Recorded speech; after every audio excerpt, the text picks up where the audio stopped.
ऐ लोगों जो ईमान लाए हो, तुम पर रोजे फर्ज कर दिए गए जिस तरह तुमसे पहले अंबिया के पैरवों पर फर्ज किए गए थे। इससे तौक़े है कि तुम में तक़वे की सिफत पैदा होगी। चंद मुक़र्रर दिनों के रोजे हैं। अगर तुम में से कोई बीमार हो या सफ़र पर हो तो दूसरे दिनों में उतनी ही तादाद पूरी कर लें। और जो लोग रोज़ा रखने की कुदरत रखते हो फिर भी ना रखें तो वो फिदिया दें। एक रोज़े का फिदिया एक मिस्किन को खाना खिलाना है। और जो अपनी खुशी से कुछ ज़्यादा भलाई करे तो ये उसी के लिए बेहतर है, लेकिन यही है कि रोज़ा रखो। रमज़ान वो महीना है जिसमें कुरान नाजिल किया गया जो इंसानों के लिए सरासर हिदायत है और ऐसी वाज़िह तालीमात पर मुश्तमिल है जो राह रास्त दिखाने वाली और हक व बातिल का फर्क खोल कर रख देने वाली हो। लिहाजा अब से जो शख्स इस महीने को पाए उसको लाजिम है कि इस पूरे महीने के रोजे रखे। और जो कोई मरीज हो या सफर फराज किया है उस पर बोलो जी बिरियाई का इजहार व इतराफ करो और शुक्रगुजार बनो। हेलो ಬ್ರಾದರ್ ಮೊಹಮ್ಮದ್ ಯೂಸುಫ್ ಅವರು ನಿಮ್ಮ ಮುಂದೆ ಹೇಳಿದ್ದಾರೆ. ಅವರನ್ನು ವೇದಿಕೆಗೆ ಆಹ್ವಾನಿಸಿ. ಗೌರವದಿಂದಲೇ ಸಹಾಯ ಬೇಡುತ್ತೇವೆ. ನಮಗೆ ಸನ್ಮಾರ್ಗವನ್ನು ತೋರಿಸು. ನೀನು ಅನುಗ್ರಹಿಸಿದವರ ಓ ಸತ್ಯ ವಿಶ್ವಾಸಿಗಳೇ, ಗತ ಪ್ರವಾದಿಗಳ ಅನುಯಾಯಿಗಳಿಗೆ ನಿರ್ಬಂಧಗೊಳಿಸಿದಂತೆ ಕೆಲವೇ ಎಣಿಕೆಗಳ ದಿನಗಳ ಉಪವಾಸ ವ್ರತವನ್ನು ನೀವೆಲ್ಲಾದರೂ ರೋಗಿಯಾಗಿದ್ದರೆ ಅಥವಾ ಪ್ರಯಾಣದಲ್ಲಿದ್ದರೆ ಇತರ ದಿನಗಳಲ್ಲಿ ಮತ್ತು ನನ್ನ ಇಚ್ಛೆಯಿಂದ ಇನ್ನಷ್ಟು ಸತ್ಕಾರ ಮಾಡಿದರೆ ಇದು ಅವನಿಗೆ ಇನ್ನೂ ಉತ್ತಮ ಆಗಿದ್ದರೆ ಸಾಧ್ಯಂತ ಸನ್ಮಾರ್ಗ ಮಾರ್ಗದರ್ಶಕ ಮತ್ತು ಸತ್ಯಗಳಲ್ಲಿರುವ ಅಂತರವನ್ನು ಮಾಡಲು ಇಚ್ಛಿಸುವುದಿಲ್ಲ. ನೀವು ಉಪವಾಸದ ಸಂಖ್ಯೆಯನ್ನು ಪೂರ್ಣಗೊಳಿಸಲು ಅನುಕೂಲವಾಗುವಂತೆಯೂ ಸನ್ಮಾರ್ಗದರ್ಶಕ ವಿಧಾನವನ್ನು ತೋರಿಸಿಕೊಳ್ಳಲಾಗಿದೆ.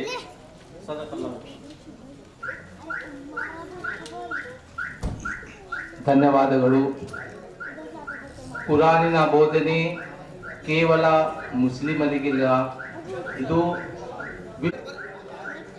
ಇದರ ಬೋಧನೆ ಕೇವಲ ಮುಸ್ಲಿಮರಿಗೆ ಅಲ್ಲ, ಇದು ವಿಶ್ವದ ಎಲ್ಲ ಜನರಿಗೆ ಇದೆ. ಇದರ ಸೊತ್ತು ಕೇವಲ ಮುಸ್ಲಿಮರ ಸೊತ್ತಲ್ಲ, ಇದು ಸಕಲ ಮಾನವ ಕುಲದ ಮಾರ್ಗದಂತಹ ಒಂದು ಕುರಾನ್ ಇದೆ. ಇದರ ಕನ್ನಡ ಅನುವಾದ ಮತ್ತು ಉರ್ದಿನ ಅನುವಾದವನ್ನು ಈಗ ನೀವು ಕೇಳಿದ್ದೀರಿ. ಈ ಕಾರ್ಯಕ್ರಮಕ್ಕೆ ಆಹ್ವಾನಿಸುತ್ತಾನೆ. ಇವರು ವಲಯ ಸಂಚಾಲಕರು ಜಮಾತೆ ಇಸ್ಲಾಮಿ ಹಿಂದ್ ಅವರು ಈ ಕಾರ್ಯಕ್ರಮದ ಅಧ್ಯಕ್ಷತೆಯನ್ನು ವಹಿಸಬೇಕೆಂದು ಅವರಲ್ಲಿ ವಿನಂತಿಸುತ್ತೇನೆ.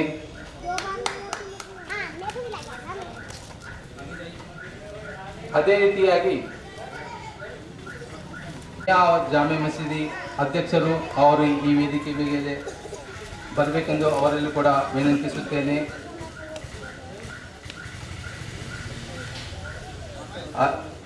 ಮಕ್ಬುಲ್ ಮಿಯಾ ಜಾಮೆ ಮಸೀದಿಯ ಅಧ್ಯಕ್ಷರು ಅವರು ಕೂಡ ಈ ವೇದಿಕೆಗೆ ಬರಬೇಕು. ಹಾಗೆ ಈದ್ಗಾ ಕಮಿಟಿಯ ಅಧ್ಯಕ್ಷರು ಮೊಹಮ್ಮದ್ ಗುಡುಮಿಯಾ ಅವರಿಗೂ ಕೂಡ ವೇದಿಕೆಯ ಮೇಲೆ ಬರಬೇಕೆಂದು ಅವರಲ್ಲೂ ಕೂಡ ವಿನಂತಿಸುತ್ತೇನೆ.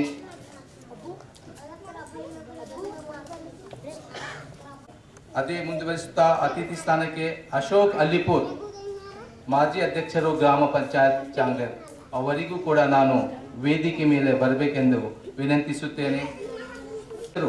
ಅವರು ಕೂಡ ಈ ವೇದಿಕೆ ಮೇಲೆ ಬರಬೇಕೆಂದು ಅವರಲ್ಲೂ ಕೂಡ ನಾನು ವಿನಂತಿಸುತ್ತೇನೆ. ಎಲ್ಲ ಮಹನೀಯರು ಯಾರ್ಯಾರ ಹೆಸರುಗಳನ್ನು ಹೇಳಿದ್ದನು ಅವರೆಲ್ಲೂ ಈ ವೇದಿಕೆ ಕಡೆಗೆ ಬರಬೇಕೆಂದು ಪುನಃ ಅವರಲ್ಲಿ ನಾನು ವಿನಂತಿಸುತ್ತೇನೆ. ವೇದಿಕೆ ಮೇಲೆ ಬರಬೇಕೆಂದು ವಿನಂತಿಸುತ್ತೇನೆ. ರಾಮುಲು ಮಂತ್ರಿ ಅವರಿಗೂ ಕೂಡ ನಾನು ವೇದಿಕೆ ಮೇಲೆ ಬರಬೇಕೆಂದು ವಿನಂತಿಸುತ್ತೇನೆ. ಮೊಹಮ್ಮದ್ ಸಿಕಂದರ್ ಅವರಿಗೂ ಕೂಡ ನಾನು ವೇದಿಕೆ ಮೇಲೆ ಬರಬೇಕೆಂದು ವಿನಂತಿಸುತ್ತೇನೆ. ಅಕ್ರಮ್ ಅಲಿಸಾಬ್ ಜಿಲ್ಲಾ ಉಪನ್ಯಾಸಕರು ಶೇಖ್ ಜಾಕಿರ್ ಹುಸೇನ್ ಅವರಿಗೂ ಕೂಡ ನಾನು ಈ ವೇದಿಕೆ ಮೇಲೆ ಬರಬೇಕೆಂದು ವಿನಂತಿಸುತ್ತೇನೆ.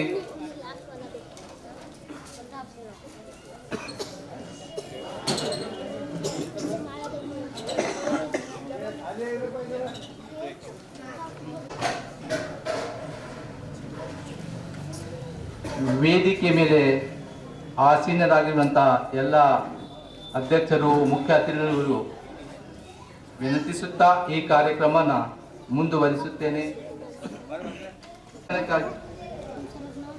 ಪ್ರಸ್ತಾವಿಕ ಭಾಷಣಕ್ಕಾಗಿ ನಾನು ಇಸ್ಲಾಮಿಕ್ ಕರ್ಮಶಾಸ್ತ್ರ ಉಸ್ಮಾನ್ ಅಬ್ಬಾಸಿ ಅವರನ್ನು ಆಹ್ವಾನಿಸುತ್ತೇನೆ. ಅವರು ಪ್ರಸ್ತಾವಿಕ ಭಾಷಣ ಮಾಡಬೇಕೆಂದು. ಇದಕ್ಕೆ ಪ್ರಸ್ತಾವಿಕ ಭಾಷಣ ಮುಂಚೆ ನಾನು ಮೆಹಬೂಬ್ ಭಾಯಿ ಅವರನ್ನು ವೇದಿಕೆ ಮೇಲೆ ಬರಬೇಕೆಂದು ವಿನಂತಿಸುತ್ತೇನೆ. या अय्युहन्नासु इन्ना खलक़नाकुम मिन ज़करिन व उन्सा वजअलनाकुम शुऊबन व क़बाइला लितआरफू इन्न अक्रमकुम इंदल्लाहि अत्क़ाकुम। सदक़ल्लाहुल अज़ीम। इन्नल्लाह व मलाइकतहु युसल्लूना अलन नबी या अय्युहल्लज़ीना आमनू सल्लु अलैहि वसल्लिम। रब्बि इश्रह ली सदरी व यस्सिर ली अमरी वहलुल उक़दतम मिन लिसानी यफ़क़हू क़ौली। रब्बि यस्सिर वला तुअस्सिर व तम्मिम बिल खैर। मोहतरम सदर इजलास, चांगलेर के जामे मस्जिद मुतहरिक नौजवान और इस कस्बे के बुजुर्गों, भाइयों, नौजवानों, आप तमाम की खिदमत में मैं सलाम अर्ज करता हूँ। अस्सलामु अलैकुम। सबसे पहले मैं अल्लाह की तारीफ बयान करता हूँ कि अल्लाह तबारक व तआला रब्बुल आलमीन है, उसी के हम बंदे हैं और उसी का जिक्र बजा लाते हैं, उसी का शुक्र बजा लाते हैं, क्योंकि वो खुदा हम सब का मालिक है जिसने हमें पैदा किया। उसकी अनगिनत नेमतें, उसका फजल करम, उसके एहसानात हमारी ज़िंदगी में शामिल हाल हैं। हम सब पर अल्लाह तबारक व तआला बारिश बरसाता है, हम सब के लिए अल्लाह ताला हवाएं चलाता है, हम सब के लिए खुदाए रहमान और रहीम ज़मीन से गल्ला उगाता है। या अय्युहन्नासु तक़ू रब्बकुम या अय्युहन्नासु इन्ना खलक़नाकुम मिन ज़करिन व उन्सा। ऐ लोगों, हमने तुम्हें पैदा किया। हमारा रब तमाम इंसानों को मुखातब क़बाइल और हुआ कि इंसानों की सिर्फ दो जिन्स हैं या दो ज़ातें हैं, एक औरत है, एक मर्द है, दूसरी कोई बड़ी ज़ात छोटी ज़ात नहीं है। खुदा ने तमाम इंसानों को बराबर करार दिया है और फरमाया कि मैंने तुमको पैदा किया है और औरतें बनाई, मर्द बनाए। फिर आगे फरमाया वजअलनाकुम शुऊबन व क़बाइल, और हमने तुम्हारे खानदान और बिरादरी बनाए, फैमिलीज बनाए, कबीले बनाए, ताकि तुम एक दूसरे को पहचान सको। लितारफू, एक दूसरे के परिचय के लिए, इंट्रोडक्शन के लिए, जान पहचान के लिए खानदान, कबीले बनाए, फैमिलीज बनाए, कुटुंब जिसे कहते हैं आप। ये बड़ाई छोटाई के लिए या बड़ी जात छोटी जात के लिए फैमिलीज या खानदान या कबीले नहीं है, बल्कि फरमाया जा रहा है कि तुम्हारे तारुफ और परिचय के लिए है। और खुदा की निगाह में सब बराबर हैं, आदम की औलाद हैं। फिर आगे फरमाया इन्ना अक्रमकुम, बिरादरान वतन और तमाम बिरादरान इस्लाम, तमाम भाई बिला लिहाज मजहब व मिल्लत की औलाद हैं आदम व हव्वा की। तो जब एक माता पिता की औलाद हैं, आदम और हव्वा की औलाद हैं, हमारे लिए जिंदगी गुजारने का तरीका भी एक होना चाहिए। चुनाचे इसी को बताने के लिए, समझाने के लिए, भटके हुए इंसानों को सीधा रास्ता दिखाने के लिए, गलत रास्ते पर चलने वालों को सीधा रास्ता दिखाने के लिए, सच्चा रास्ता दिखाने के लिए अल्लाह ताला है, पहाड़ है, दरख्त है, समझे आप, चांद है, सूरज है, तारे हैं, ये सब खुदा की निशानियां हैं। ये सब चीजें खुदा की मखलूक हैं। अल्लाह ताला ने इन सब को बनाया है। ये खुदाई में शरीक नहीं, तरीके के मुताबिक जिंदगी गुजार। इसीलिए इस्लाम में जो पहला कलिमा पढ़ा जाता है, ईमान जिसको कहते हैं, ईमान का इकरार जिसे कहते हैं, शहादत देना जिसे कहते हैं, वो यही है, अशहदु अल्ला इलाहा इल्लल्लाह व अशहदु अन्ना मुहम्मदन अब्दुहु व रसूलुहु। ये इस्लाम का बेस है, बुनियाद है कि मैं गवाही देता हूं, इस बात का विटनेस देता हूं कि अल्लाह के सिवा कोई और खुदा नहीं है, वही इबादत के लायक है। और मैं गवाही देता हूं कि हजरत मोहम्मद मुस्तफा सल्लल्लाहु अलैहि वसल्लम अल्लाह के बंदे और उसके रसूल हैं। आदर्श जीवन है। उन्होंने जिस तरह से जिंदगी गुजारी, जिस बात की शिक्षा दी है, वो सिर्फ मुसलमानों के लिए नहीं है बल्कि तमाम जात और बिरादरी के लिए। इस्लाम अल्लाह का दीन सारे इंसानों के लिए, जैसा सूरज इंसानों के लिए, जमीन से गल्ला जो उगाता है अल्लाह तबारक ताला, ये सारे इंसानों के लिए है। इसी तरह से अल्लाह का दीन, धर्म, इस्लाम सारे इंसानों के लिए। उसने जो पवित्र, इस किताब से पहले बहुत से नबी आए, बहुत बड़े बड़े ऋषिमुनि आए दुनिया के अंदर, उन पर भी किताबें नाजिल हुई। जैसा मूसा अलैहिस्सलाम पर तौरेत नाजिल हुई, जीसस पर बाइबल या इंजील नाजिल हुई, दाऊद अलैहिस्सलाम पर जबूर नाजिल हुई, किताब, पवित्र ग्रंथ। इसी तरह से हो सकता है 1,24,000 पैगंबरों में हमारा ये चंद्र जी भी अल्लाह के पैगंबरों में से हो सकते हैं। पुराने जमाने में उनके पर जो किताबें नाजिल हुई हैं, उन तक जो तालीमात पहुंची हैं, हम ये भी मानते हैं कि हो सकता है भगवत गीता या जो आप पढ़ते हैं, हम भी जिसको पढ़ते हैं, वो सब हो सकता है आसमानी किताबें होंगी।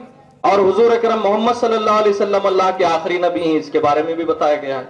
उनके माता पिता हजरत अब्दुल्ला और उनकी माँ, उसमें सब बुनियादी तौर पर एक खुदा की बंदगी की दावत दी गई है। तो इससे सबक मिलता है कि सीधा रास्ता हम सब के लिए खुदा का रास्ता, बल्कि हर इंसान को मरना है और खुदा के पास जाना है। अल्लाह ताला ने हमको पैदा किया, हम कुछ नहीं थे, काबिल जिक्र चीज ही नहीं थे, उसने हमको वजूद में लाया। जीवन गुजारते हैं, पुण्य के काम करते हैं कि पाप के काम करते हैं, ये देखा जा रहा है। और इंसान होगा यौम आखिरत, उस दिन तमाम इंसानों को उठाकर खुदा के सामने हिसाब व किताब के लिए पेश किया जाएगा कि दुनिया में उसने जीवन कैसे गुजारा, कहां तक उसने खुदा की इबादत की, कहां तक उसने लोगों के हुकूक अदा किए, कहां तक उसका मामला क्या रहा। अल्लाह ने माल दिया था तो कहीं जो है उस माल पर सांप की तरह बैठ गया, या फिर जो है उस माल में गरीबों का हक भी दिया कि नहीं दिया, ये पूछा जाएगा, इंसान से पूछा जाएगा। अल्लाह के रसूल ने फरमाया जब तक आदम ज़दा के सामने से हट न सकेंगे, इंसान से पूछा जाएगा कि बताओ कितना इल्म हासिल किया, नॉलेज कितना हासिल किया, उड़ा दिया पानी की तरह पैसा, फिर खल्लाश हो गया, तो फिर अल्लाह के पास जवाब देना पड़ेगा। इसलिए पूछा जाएगा कि माल कहां से कमाया, कहां खर्च किया, क्योंकि इल्म भी अल्लाह की तरफ से, माल भी अल्लाह की तरफ से। फिर आखिरी जो सवाल होगा, जवानी कहां खपाया, अल्लाह ने तुझे जवानी दी थी, ताकत दी थी, कुव्वत दिया था अल्लाह ताला ने, उसको कहां तूने इस्तेमाल किया, अच्छे कामों में इस्तेमाल किया कि बुरे कामों में इस्तेमाल किया, पूछा जाएगा। जिसने जवानी को नेक कामों में, पुण्य के कामों में इस्तेमाल किया और अल्लाह की जमीन पर अल्लाह के दीन को कायम करने की जिद्दोजहद की, शैतान के रास्ते से खुद भी बचा, लोगों को भी बचाया, खुदा की बंदगी किया और रसूल के तरीके पे और जीवन के मुताबिक जिंदगी गुजारा और सीधे रास्ते पर चलता रहा, झूठ से परहेज किया, सच बोलता रहा, माँ बाप की इज्जत और खिदमत की उसने, रिश्तेदारों के हुकूक अदा किए, पड़ोसियों को तकलीफ देने से बचा होगा, और जो नहीं दे सकेगा वो नरक में, दोज़ख में जाएगा। तरह खेल कूद तमाशा कर लें और चले जाएं, करता है, और फिर मौत के बाद का जो जीवन है उसकी तैयारी कर रहा है कि नहीं कर रहा है, देखा जा रहा है, और उसके बारे में हिसाब होगा। ये सब बातें पवित्र ग्रंथ मुबारक महीने में नाजिल हुआ। रमजान के पवित्र महीने में एक महीना जो रोजे रखे जाते हैं वो अल्लाह का शुक्र अदा करते हुए इस्लाम के जो बुनियादी 5 सच्ची तालीम देने वाली किताब है, हक और बातिल का फर्क बताने वाली किताब फुरकान है, जिसमें बताया गया है कि सच क्या है, झूठ क्या है, सही क्या है, गलत क्या है, जायज क्या है, नाजायज क्या है। सिर्फ मुसलमानों को नहीं, सारे इंसानों को इस किताब को पढ़ना चाहिए ताकि उन्हें मालूम हो कि ये जीवन हमको क्यों दिया गया है, इसमें सच्चाई क्या है, गलत क्या है, हक क्या है, नाहक क्या है। जब तक कि खुदा की किताब को नहीं पढ़ेंगे हमको हमारी जिंदगी का मकसद समझ में नहीं आएगा। इसलिए आपको जमा करने का मकसद यही है कि रमजान जैसा पवित्र महीना, इसमें अल्लाह ताला ने जो कुरान नाजिल किया वो सारे इंसानों की हिदायत के लिए है। और हिदायत एक रोशनी को कहते हैं, जिस तरह से ये रोशनी में मेरा और आपका छांटने के होते हैं। फित्र के माने गरीबों का हक देने के होते हैं। एक तरफ बंदा रमजान के पढ़ते हुए उसकी तस्बीह बयान करते हुए नमाज अदा की जाती है, और हुक्म है कि नमाज से पहले फित्र अदा करो, सदका फित्र, यानी जो लोग गरीब हैं, परेशान हाल हैं, जिनके घर में चूल्हा नहीं से लग सकता, समझा, जिनके बच्चों के लिए कपड़ों के लिए पैसे नहीं है, चप्पल नहीं है उनके लिए ईद मनाने का मौका नहीं है, ऐसे लोगों को तलाश करके उनका हक दो, गेहूं दो, अनाज दो, चावल दो, शक्कर दो, ताकि उनके घर में भी चूल्हा जले, उनके घर में भी शीरखुरमा बने, उनके घर में भी अच्छे अच्छे खाने बने। कहा गया कि जो सदका फित्र नहीं देता, खैरात नहीं करता और ईद की खुशियों में लोगों का हक नहीं देता, तो फिर उसकी नमाज और रोजे जमीन और आसमान के बीच में मुअल्लक रह जाते हैं।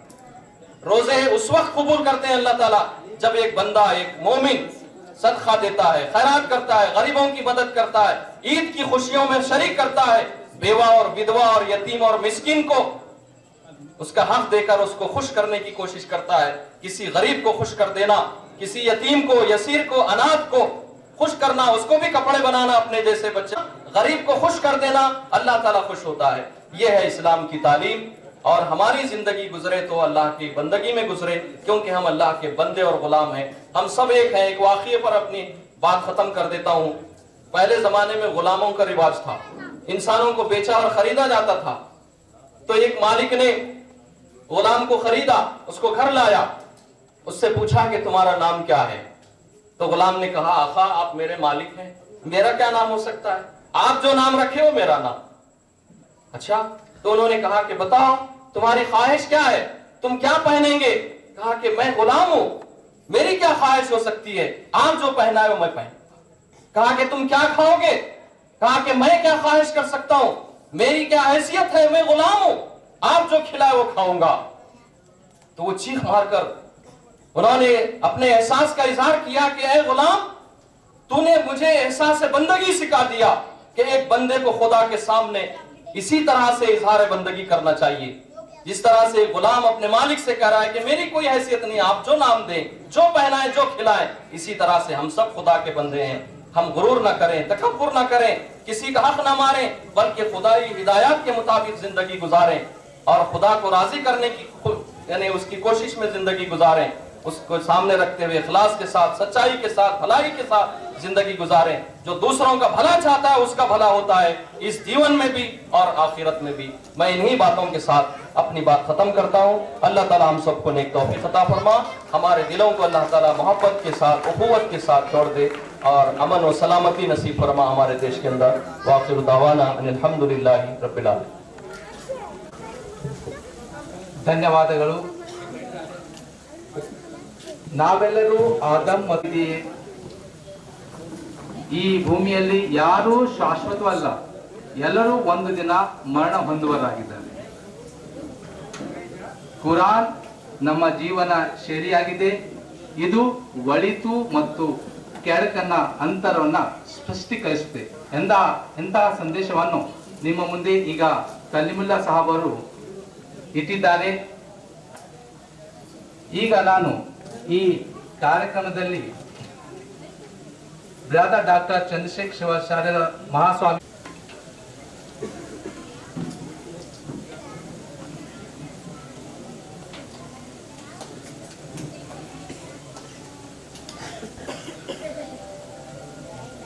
अस्सलामु अलैकुम व रहमतुल्लाह। बिस्मिल्लाहिर रहमानिर रहीम। अल्हम्दुलिल्लाह, अल्लाह का शुक्र है कि मैं जितना भी शुक्र अदा करूं कम है। मैं सबसे पहले हमारे आज के जलसे के सदर और मस्जिद कमेटी के जिम्मेदारान और यहाँ प्रोग्राम कायम करने के लिए जो दुख किए हैं उन सब का शुक्र अदा करता हूँ। और मेरे अपने गांव के जितने यहाँ पर हम वतन भाई आए हुए हैं उन सबको मैं नमन पेश करता हूँ। चंद बातें जो मेरे ज़िम्मे हैं, आज मेरा मौजू है, वो मैं आपके सामने रखता हूँ। मैं सबसे पहले कन्नड़ उतनी मेरी अच्छी नहीं है, बचपन में ही कन्नड़ बोला तो अब वो मुझे याद नहीं है, थोड़ा बहुत भूल गया हूँ, तो उर्दू में बोलता हूँ। जाकिर भाई कन्नड़ में बोलेंगे। तो आज मुझे जो मतलब मेरा उन्वान है आज का, वो ये है कि मज़हब जो है, जो धर्म है वो क्या है।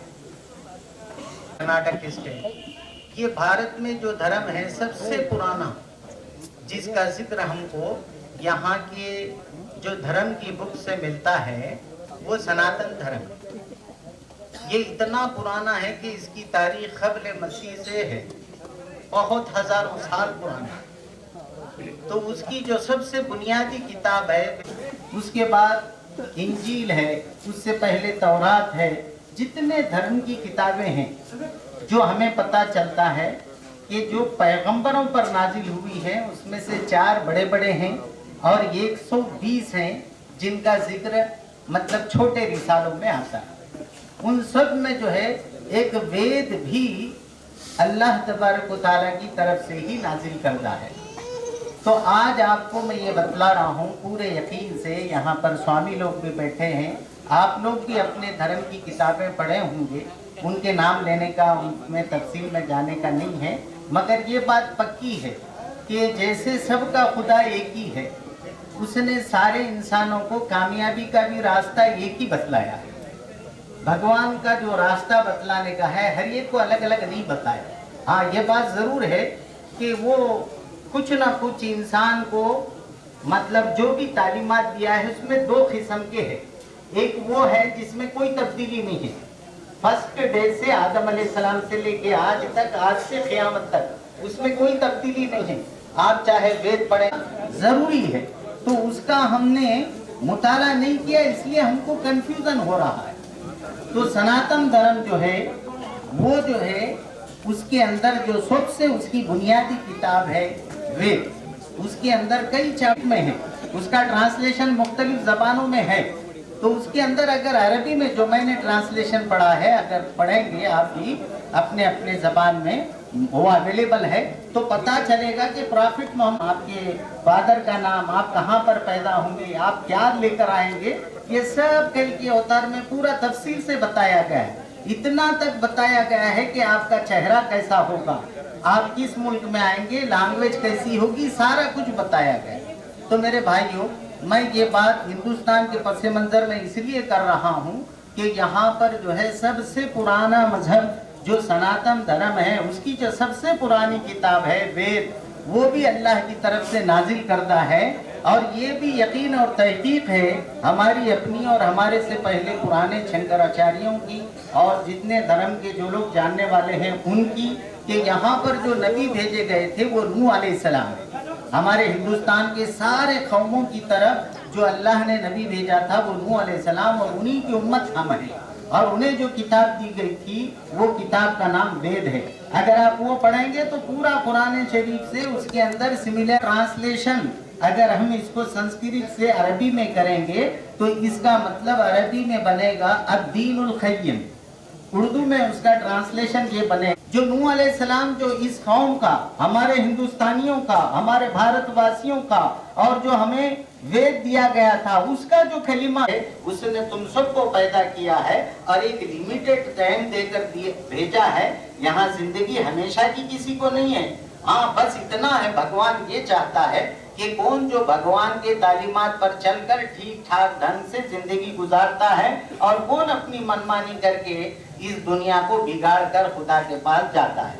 तो पहला चैप्टर जो नहीं बदला गया है वो ये ला इलाहा इल्लल्लाह, ये आदम अलैहिस्सलाम को दिया था, नबी अलैहिस्सलाम हजरत मोहम्मद मुस्तफ़ा सल्लल्लाहु अलैहि वसल्लम तक इसमें कोई तब्दीली नहीं है।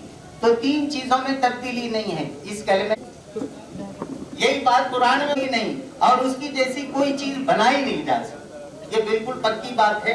ये सब धर्म की किताबों से पढ़कर मैंने आपको बताया है, ये रिसर्च है। हो गया। दूसरी चीज क्या है?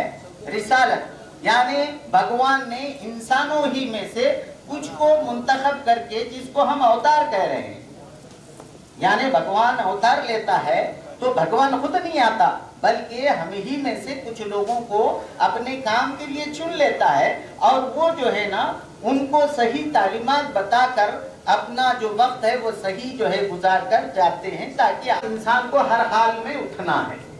तो हम में से बहुत सारे लोग सवाल कर सकते हैं कि मरने के बाद अगर गाड़ देते हैं तो उठाया जा सकता है, जलाए तो कैसा आ सकता है, तो और कर देते हैं तो वो कुछ ना कुछ तो रहेगा ना, चाहे माइक्रो में रहे, कुछ ना कुछ रहेगा, माइक्रोग्राम ही में हो, लेकिन इस सिस्टम में बाकी रहेगा। जब कुछ नहीं था तो पैदा किया तो तुम्हें ताज्जुब नहीं है, कुछ ना कुछ रहेगा तो फिर जिंदा करूंगा तो इसमें ताज्जुब की क्या बात है। तो मेरे भाइयों, हमारे भारत के हम सारे के सारे जो है कि वेद भी भगवान की किताब है, नूह अलैहिस्सलाम भी अल्लाह के रसूल है, और हम सब जो है नूह अलैहिस्सलाम की कौम है, ये हमें पता है। लेकिन ये बातें आज से पहले हमारे तमाम मजहब के जानने, हिंदुस्तान में एक नई जो है आग लगाई जा रही है, मजहब के नाम पर भेदभाव पैदा किया जा रहा है। तो आज का चैप्टर, आज का हमारा उन्वान ये है कि मजहब में जो है कोई मजहब हो, उसमें गुंजाइश ही नहीं है लड़ने झगड़ने की, आपस में दुश्मनी की, बैर की, ना कपट रखने की, क्योंकि सारे मजहब अगर आप देखेंगे सनातन धर्म का जो इस्लाम है वो भी भगवान ही का है। तो मेरे भाइयों, हिंदुस्तान का जो सबसे पुराना है, आदम अलैहिस्सलाम के बारे में बताया जाता है कि जब ले आदम श्रीलंका में उतारे गए तो यहाँ पर सबसे पहले कायनात में जो इंसान आया ना, वो भी भारत ही में आया। तो भारत की तहजीब सबसे पुरानी, भारत का धर्म सनातन धर्म सबसे पुराना, और सनातन धर्म का ट्रांसलेशन आपके न्यू जो है ट्रांसलेशन में अगर हम उर्दू हिंदी में करते हैं, मैंने आप तक पहुंचाई है। तो ये जो भी झगड़े धर्म के, पता नहीं था कि ये कौन से धर्म का है क्या है, ऐसे ही प्यार और मोहब्बत से आगे हमें जीने की तौफीक दे। हमारे ईद का भी यही सबक है, ईद में मिलन होता है। ईद में ये नहीं देखा जाता कौन क्या है, ईद में मिलना है। भगवान से मैं प्रार्थना करते हुए अपनी बात यहीं पर खत्म करता हूँ। मैं भी चांगलेर ही का हूँ, इसलिए दर्द से आपको ये बात बता रहा हूँ। भगवान ने मुझे मौका दिया, मैं मक्के में मदीना में 23 ईयर्स रहा, और वहां पर भी ये बात बताया कि मैं छोटे से गांव चांगलेर का हूँ, और भगवान ने यहाँ तक पहुँचाया। वहां पर बात में दिया गया, हमको जो इस्लाम सनातन धर्म दिया गया है उनसे हजारों साल पहले दिया गया। तो इस्लाम किसी दूसरे जगह से आया हुआ, यहाँ पड़ोस के मुल्कों से आया हुआ नहीं है, बल्कि हमारा सनातन धर्म है, उस पर हमें अमल करने की भगवान तौफीक अता फरमाए। वाखिर दावाना अल्हम्दुलिल्लाहि रब्बिल आलमीन।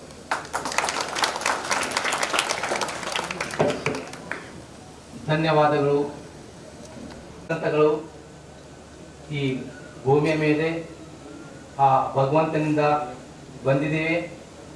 ಇದರಲ್ಲಿ ಏಕದೇವತ್ವ, ಎಲ್ಲರೂ ಒಬ್ಬನೇ ಪ್ರಭು ಇದ್ದಾನೆ, ಅವನ ಹೊರತು ಇನ್ನಾರು ಇಲ್ಲ. ಪ್ರವಾದಿತ್ವ ಮತ್ತು ಮರಣೋತ್ತರ ಜೀವನ, ಎಲ್ಲರೂ ಪ್ರಭುವಿನ ಯಾವುದೇ ಆಕಾರವಿಲ್ಲ, ಅವನು ನಿರಾಕಾರವಾಗಿದ್ದಾನೆ ಅಂತಹ ಸಂದೇಶವನ್ನು ನಮ್ಮ ಎದುರಿಗೆ ಇಟ್ಟಿದ್ದಾರೆ. ಈಗ ನಾನು ಈ ಕಾರ್ಯಕ್ರಮವನ್ನು ಮುಂದುವರಿಸುತ್ತಾ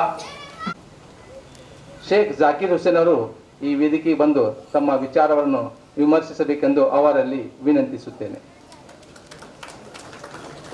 ಅಲ್ಲಹನ ನಾಮದಿಂದ, ಅಲ್ಲಹನ ಅಪಾರ ಶಾಂತಿ ಅನುಗ್ರಹ ಸದಾ ವರ್ಷಿಸುತ್ತಿರಲಿ. ಗತ ಎಲ್ಲ ಪ್ರವಾದಿಗಳ ಮೇಲೆ, ಪುಣ್ಯ ಪುರುಷರುಗಳ ಮೇಲೆ, ಹಾಗೂ ಅಂತಿಮವಾಗಿ ಅಂತಿಮ ಋಷಿ, ಅಂತಿಮ ಪ್ರವಾದಿ ಮೊಹಮ್ಮದ್ ಮುಸ್ತಫಾ ಸಲ್ಲಲ್ಲಾಹು ಅಲೈಹಿ ಸಲ್ಲಂ ಅವರ ಮೇಲೆ,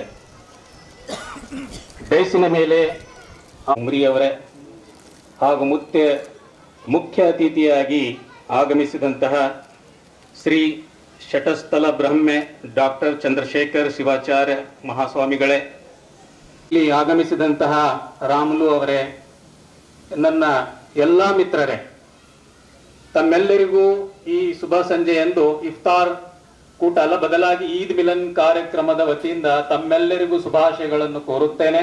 ಅಸ್ಸಲಾಂ ವಾಲೈಕುಂ ವರಹಮತುಲ್ಲಾಹಿ ವಬರಕಾತುಹು. ಆತ್ಮೀಯ ಬಂಧುಗಳೇ, ಇಸ್ಲಾಮಿನ ಶಿಷ್ಟಾಚಾರದಂತೆ ನಾನು ಸಲಾಂ ಹೇಳಿದ್ದೆ. ಇದರ ಅರ್ಥ ಸೃಷ್ಟಿಕರ್ತನಾದ ಜಗದೀಶ್ವರನು ಅಲ್ಲಹನು. ಈಗ ನಿಮ್ ಸುರಕ್ಷೆ ನಾನು ಬಯಸ್ತೀನಿ ಅಂದ್ರೆ ಕೆಡಕ್ ಬಯಸ್ಲಿಕ್ಕೆ ಸಾಧ್ಯತೆ ಇಲ್ಲ. ನಿಮ್ಮ ಹೊಲ ಸುರಕ್ಷಿತ ಇರಬೇಕು, ಮಡದಿ ಮಕ್ಕಳು ಸುರಕ್ಷಿತ ಇರಬೇಕು, ಮನೆ ಬಿಸ್ನೆಸ್ ಎಲ್ಲಾನು ಸುರಕ್ಷಿತವಾಗಿದ್ದಾರೆ. ಆ ಜಯಂತಿನೂ ಕೂಡ ಆಚರಣೆ ಮಾಡಿದೀವಿ. ಅದ್ರ ಶುಭಾಶಯಗಳನ್ನು ಕೂಡ ನಾನು ಇವತ್ತು ತಮ್ಮೆಲ್ಲರಿಗೆ ಹೇಳ್ತಾ ಇದ್ದೇನೆ. ಸೋದರ ಬಾಂಧವರೇ, ಪವಿತ್ರ ದೇವಗ್ರಂಥ ಕುರಾನ್ ಸೂರೆ ಬಕರಾದಲ್ಲಿ 2ನೇ ಅಧ್ಯಾಯದಲ್ಲಿ ಉಪವಾಸ ಕುರಿತು ಸೃಷ್ಟಿಕರ್ತನು ಈ ರೀತಿ ಹೇಳುತ್ತಾನೆ. ಯಾ ಅಯ್ಯುಹಲ್ಲಜೀನ ಆಮನು ಕುತಿಬ ಅಲೈಕುಮುಸ್ ಸಿಯಾಮ್ ಕಮಾ ಕುತಿಬ ಅಲಲ್ಲಜೀನ ಮಿನ್ ಕಬ್ಲಿಕುಂ ಲಅಲ್ಲಕುಂ ತತ್ತಖೂನ್. ಸತ್ಯವಿಶ್ವಾಸಿಗಳೇ, ನಾವು ನಿಮ್ಮ ಮೇಲೆ ಉಪವಾಸ ವ್ರತವನ್ನ ಕಡ್ಡಾಯಗೊಳಿಸಿದ್ದೇವೆ. ಯಾವ ರೀತಿ ನಿಮಗಿಂತ ಮೊದಲು ಬಂದಂತಹ ಪ್ರವಾದಿ ಅನುಯಾಯಿಗಳ ಮೇಲೆ ಉಪವಾಸ ವ್ರತ ಕಡ್ಡಾಯವಿತ್ತೋ ಅದೇ ರೀತಿ ನಿಮ್ಮ ಮೇಲೂ ಕಡ್ಡಾಯವಿದೆ. ಇದರಿಂದ ನಿಮ್ಮಲ್ಲಿ ದೇವ ಭಯ, ಧರ್ಮನಿಷ್ಠೆ ಬರಲೆಂದು ಆಶಿಸಲಾಗಿದೆ. ಅಂದ್ರೆ ಬರೀ ಮುಸ್ಲಿಮರು ಉಪವಾಸ ಇರುತ್ತದೆ ಅಂತ ಕುರಾನ್ ಹೇಳ್ತಾ ಇಲ್ಲ, ಬದಲಾಗಿ ಮುಸ್ಲಿಮರನ್ನ ಬಿಟ್ಟು ಇನ್ನಿತರ ಜನರು ಕೂಡ ಉಪವಾಸ ಆಚರಣೆ ಮಾಡುತ್ತಾರೆ ಅಂತ ಜಗತ್ತಿನಾದ್ಯಂತ. ಅಂದ್ರೆ ಪ್ರತಿಯೊಂದು ಧರ್ಮದಲ್ಲಿಯೂ ಕೂಡ, ದೈವಿಕ ಧರ್ಮದಲ್ಲಿ ಉಪವಾಸ ಆಚರಣೆ ಕಡ್ಡಾಯವಾದಂತ ಒಂದು ಅಂಗಿ, ಉಪಾಧಿ. ಅದು ಎಲ್ಲರೂ ಕೂಡ ಆಚರಣೆ ಒಂದಿಲ್ಲ ಒಂದು ರೀತಿಯಲ್ಲಿ ಮಾಡುತ್ತಾರೆ. ಅದರ ಗುರಿ ಏನಿದೆ ಅಂತ ಪವಿತ್ರ ದೇವಗ್ರಂಥ ಹೇಳುತ್ತೆ. ಧರ್ಮನಿಷ್ಠೆ ಮತ್ತು ದೇವ ಭಯ ಬೇಕು. ಉಪವಾಸ ಬರೀ ಹೊಟ್ಟೆಯಿಂದ ಉಪವಾಸ ಇರುವುದು ಉಪವಾಸ ಅಲ್ಲ. ಉಪವಾಸದಿಂದ ಮನುಜನಲ್ಲಿ ಪರಿವರ್ತನೆ, ಗೋಲ್ ಏನಾಗ್ಬೇಕು, ಅಚೀವ್ಮೆಂಟ್ ಏನಾಗ್ಬೇಕು ಅಂದ್ರೆ ಅದರಿಂದ ಸಿಗ್ತಕ್ಕಂಥದ್ದು ನಮ್ಮ ಫಲ ಏನ್ ಬೇಕು ಅಂತಂದ್ರೆ ಅದು ಧರ್ಮನಿಷ್ಠೆ, ದೇವ ಭಯ. ಮತ್ತಿದು ಧರ್ಮನಿಷ್ಠೆ ಅಂದ್ರೆ ಏನು, ದೇವ ಭಯ ಅಂದ್ರೆ ಏನು? ಪ್ರವಾದಿ ಅವರು ಹೇಳುತ್ತಾರೆ, ತನ್ನ ದಾಸನೊಂದಿಗೆ 70 ತಾಯಂದಿರ ಪ್ರೀತಿಯನ್ನ ಆ ಸೃಷ್ಟಿಕರ್ತನಾದ ಜಗದೀಶ್ವರನು ಅಲ್ಲಹನು ಮಾಡುತ್ತಾನೆ. ಅಷ್ಟು ಪ್ರೀತಿ ಮಾಡುವಂತಹ ಸೃಷ್ಟಿಕರ್ತನಿಗೆ ಭಯ ಪಡುವುದಂತೂ ಯಾಕೆ ಭಯ ಪಡಬೇಕು? ಅಂದ್ರೆ ಭಯದ ಅರ್ಥ ಏನಿದೆ ಅಂದ್ರೆ ಇಹಲೋಕದಲ್ಲಿ ನಾವು ಮಾಡುವಂತಹ ಪ್ರತಿಯೊಂದು ಕರ್ಮಗಳಿಗೆ ಪರಲೋಕದಲ್ಲಿ ಉತ್ತರದಾಯಿತ್ವ ಇದೆ, ಜವಾಬ್ದಾರಿಕೆ ಇದೆ. ಪ್ರತಿಯೊಂದು ಕೆಲಸ ನಾವು ಇಲ್ಲಿ ಮಾಡ್ತಾ ಇದ್ದೀವಿ, ಅದಕ್ಕೆ ಅಲ್ಲಿ ಜವಾಬ್ದಾರಿಯಿಂದ ಉತ್ತರಿಸಬೇಕಾಗಿದೆ. ಏನ್ ಒಳ್ಳೇದು ಮಾಡಿದೀವಿ, ಏನ್ ಕೆಟ್ಟದ್ದು ಮಾಡಿದೀವಿ ಅಂತ. ಇದಕ್ಕಾಗಿ ಭಯ ಪಡಬೇಕಾಗಿದೆ. ಆ ಸೃಷ್ಟಿಕರ್ತನ 2 ಗುಣಗಳು, ಶಿಷ್ಟರ ರಕ್ಷಣೆ, ದುಷ್ಟರನ್ನ ಶಿಕ್ಷುವುದು ಅಥವಾ ಸಂಹರಿಸುವುದು, ಇವು 2 ಗುಣಗಳಿವೆ. ಬರೀ ಶಿಕ್ಷಿಸಬೇಕಾಗುತ್ತೆ, ಅದಕ್ಕೆ ಅಂತಿಮ ದಿನದಲ್ಲಿ. ಅದಕ್ಕಾಗಿ ನಾವು ಭಯ ಪಡಬೇಕಾಗಿದೆ. ದೇವರ ಬಗ್ಗೆ ಭಯ ಬರಬೇಕು ಅಂದ್ರೆ ಯಾವ ರೀತಿ ಬರಬೇಕು? ದೇವರಿದ್ದಾನೆ ಅನ್ನುವಂತಹ ಅಚಲವಾದಂತಹ ನಂಬಿಕೆ ಇದ್ದಾಗ ಮಾತ್ರ ದೇವರ ಬಗ್ಗೆ ಭಯ ಪಡ್ತಕ್ಕಂತ ಪ್ರಶ್ನೆ ಬರುತ್ತೆ. ದೇವರೇ ಇದ್ದಾನೋ ಇಲ್ಲೋ ಅನ್ನುವಂತಹ ಪ್ರಸಂಗ ಇದ್ರೆ ಇಂಥ ಸನ್ನಿವೇಶದಲ್ಲಿ ಯಾರು ದೇವರಿಗೆ ಭಯ ಪಡಂಗಿಲ್ಲ. ಅನೇಕ ಜನರಿದ್ದಾರೆ ನಾಸ್ತಿಕರು, ಅವರು ದೇವರೆಲ್ಲ 12ನೇ ಸೂಕ್ತ ಹೇಳುತ್ತೆ, ಅವಜಾನಂತಿ ಮಂ ಮೂಢ ಮನುಷ್ಯಂ ತನುಮಾಶ್ರಿತಂ ಪರಂ ಭಾವಮಾಜಾನಂತು ಮಂ ಭೂತ ಮಹೇಶ್ವರಂ ಮೋಘ ಶಮೋಘ ಕರ್ಮಣೋ ಮೋಘ ಜ್ಞಾನ ವಿಚೇತಸ ರಕ್ಷಸಿ ಮಾಸುರಿಂ ಚೈವ ಪ್ರಕೃತಿಂ ಮೋಹಿನಿಂ ಶ್ರಿತ. ಎಲ್ಲಕ್ಕೂ ಹಿರಿಯನಾದ ಒಡೆಯನಾದ ನನ್ನನ್ನು ಅರಿಯದೆ ಅವಿವೇಕಿಗಳು ನನ್ನಂತೆ ಮಾನವನಂತೆ ಭೌತಿಕ ದೇಹವುಳ್ಳವನೆಂದು ನನ್ನನ್ನು ಅವಮಾನಿಸುತ್ತಾರೆ. ಅವರ ಪ್ರಾರ್ಥನೆ ನನ್ನಲ್ಲಿ ಸಲ್ಲಗೂಡದು. ಅವರ ಅರಿವು ಕೂಡ ವ್ಯರ್ಥವಾಗಿದೆ. ಅವರು ಜ್ಞಾನಿಗಳಲ್ಲ. ಅವರು ನನ್ನ ಮೋಹಕವಾದ ಮಾಯಾಶಕ್ತಿಗೆ ಒಳಗಾಗಿ ಆಸುರರಂತೆ ತನ್ನ ಜೀವನವನ್ನು ಸಾಗಿಸ್ತಾ ಇದ್ದಾರೆ. ಆಸುರರು ಅಂದ್ರೆ ರಾಕ್ಷಸರಂತೆ, ಮಾನವರಂತೆ ಇಲ್ಲ.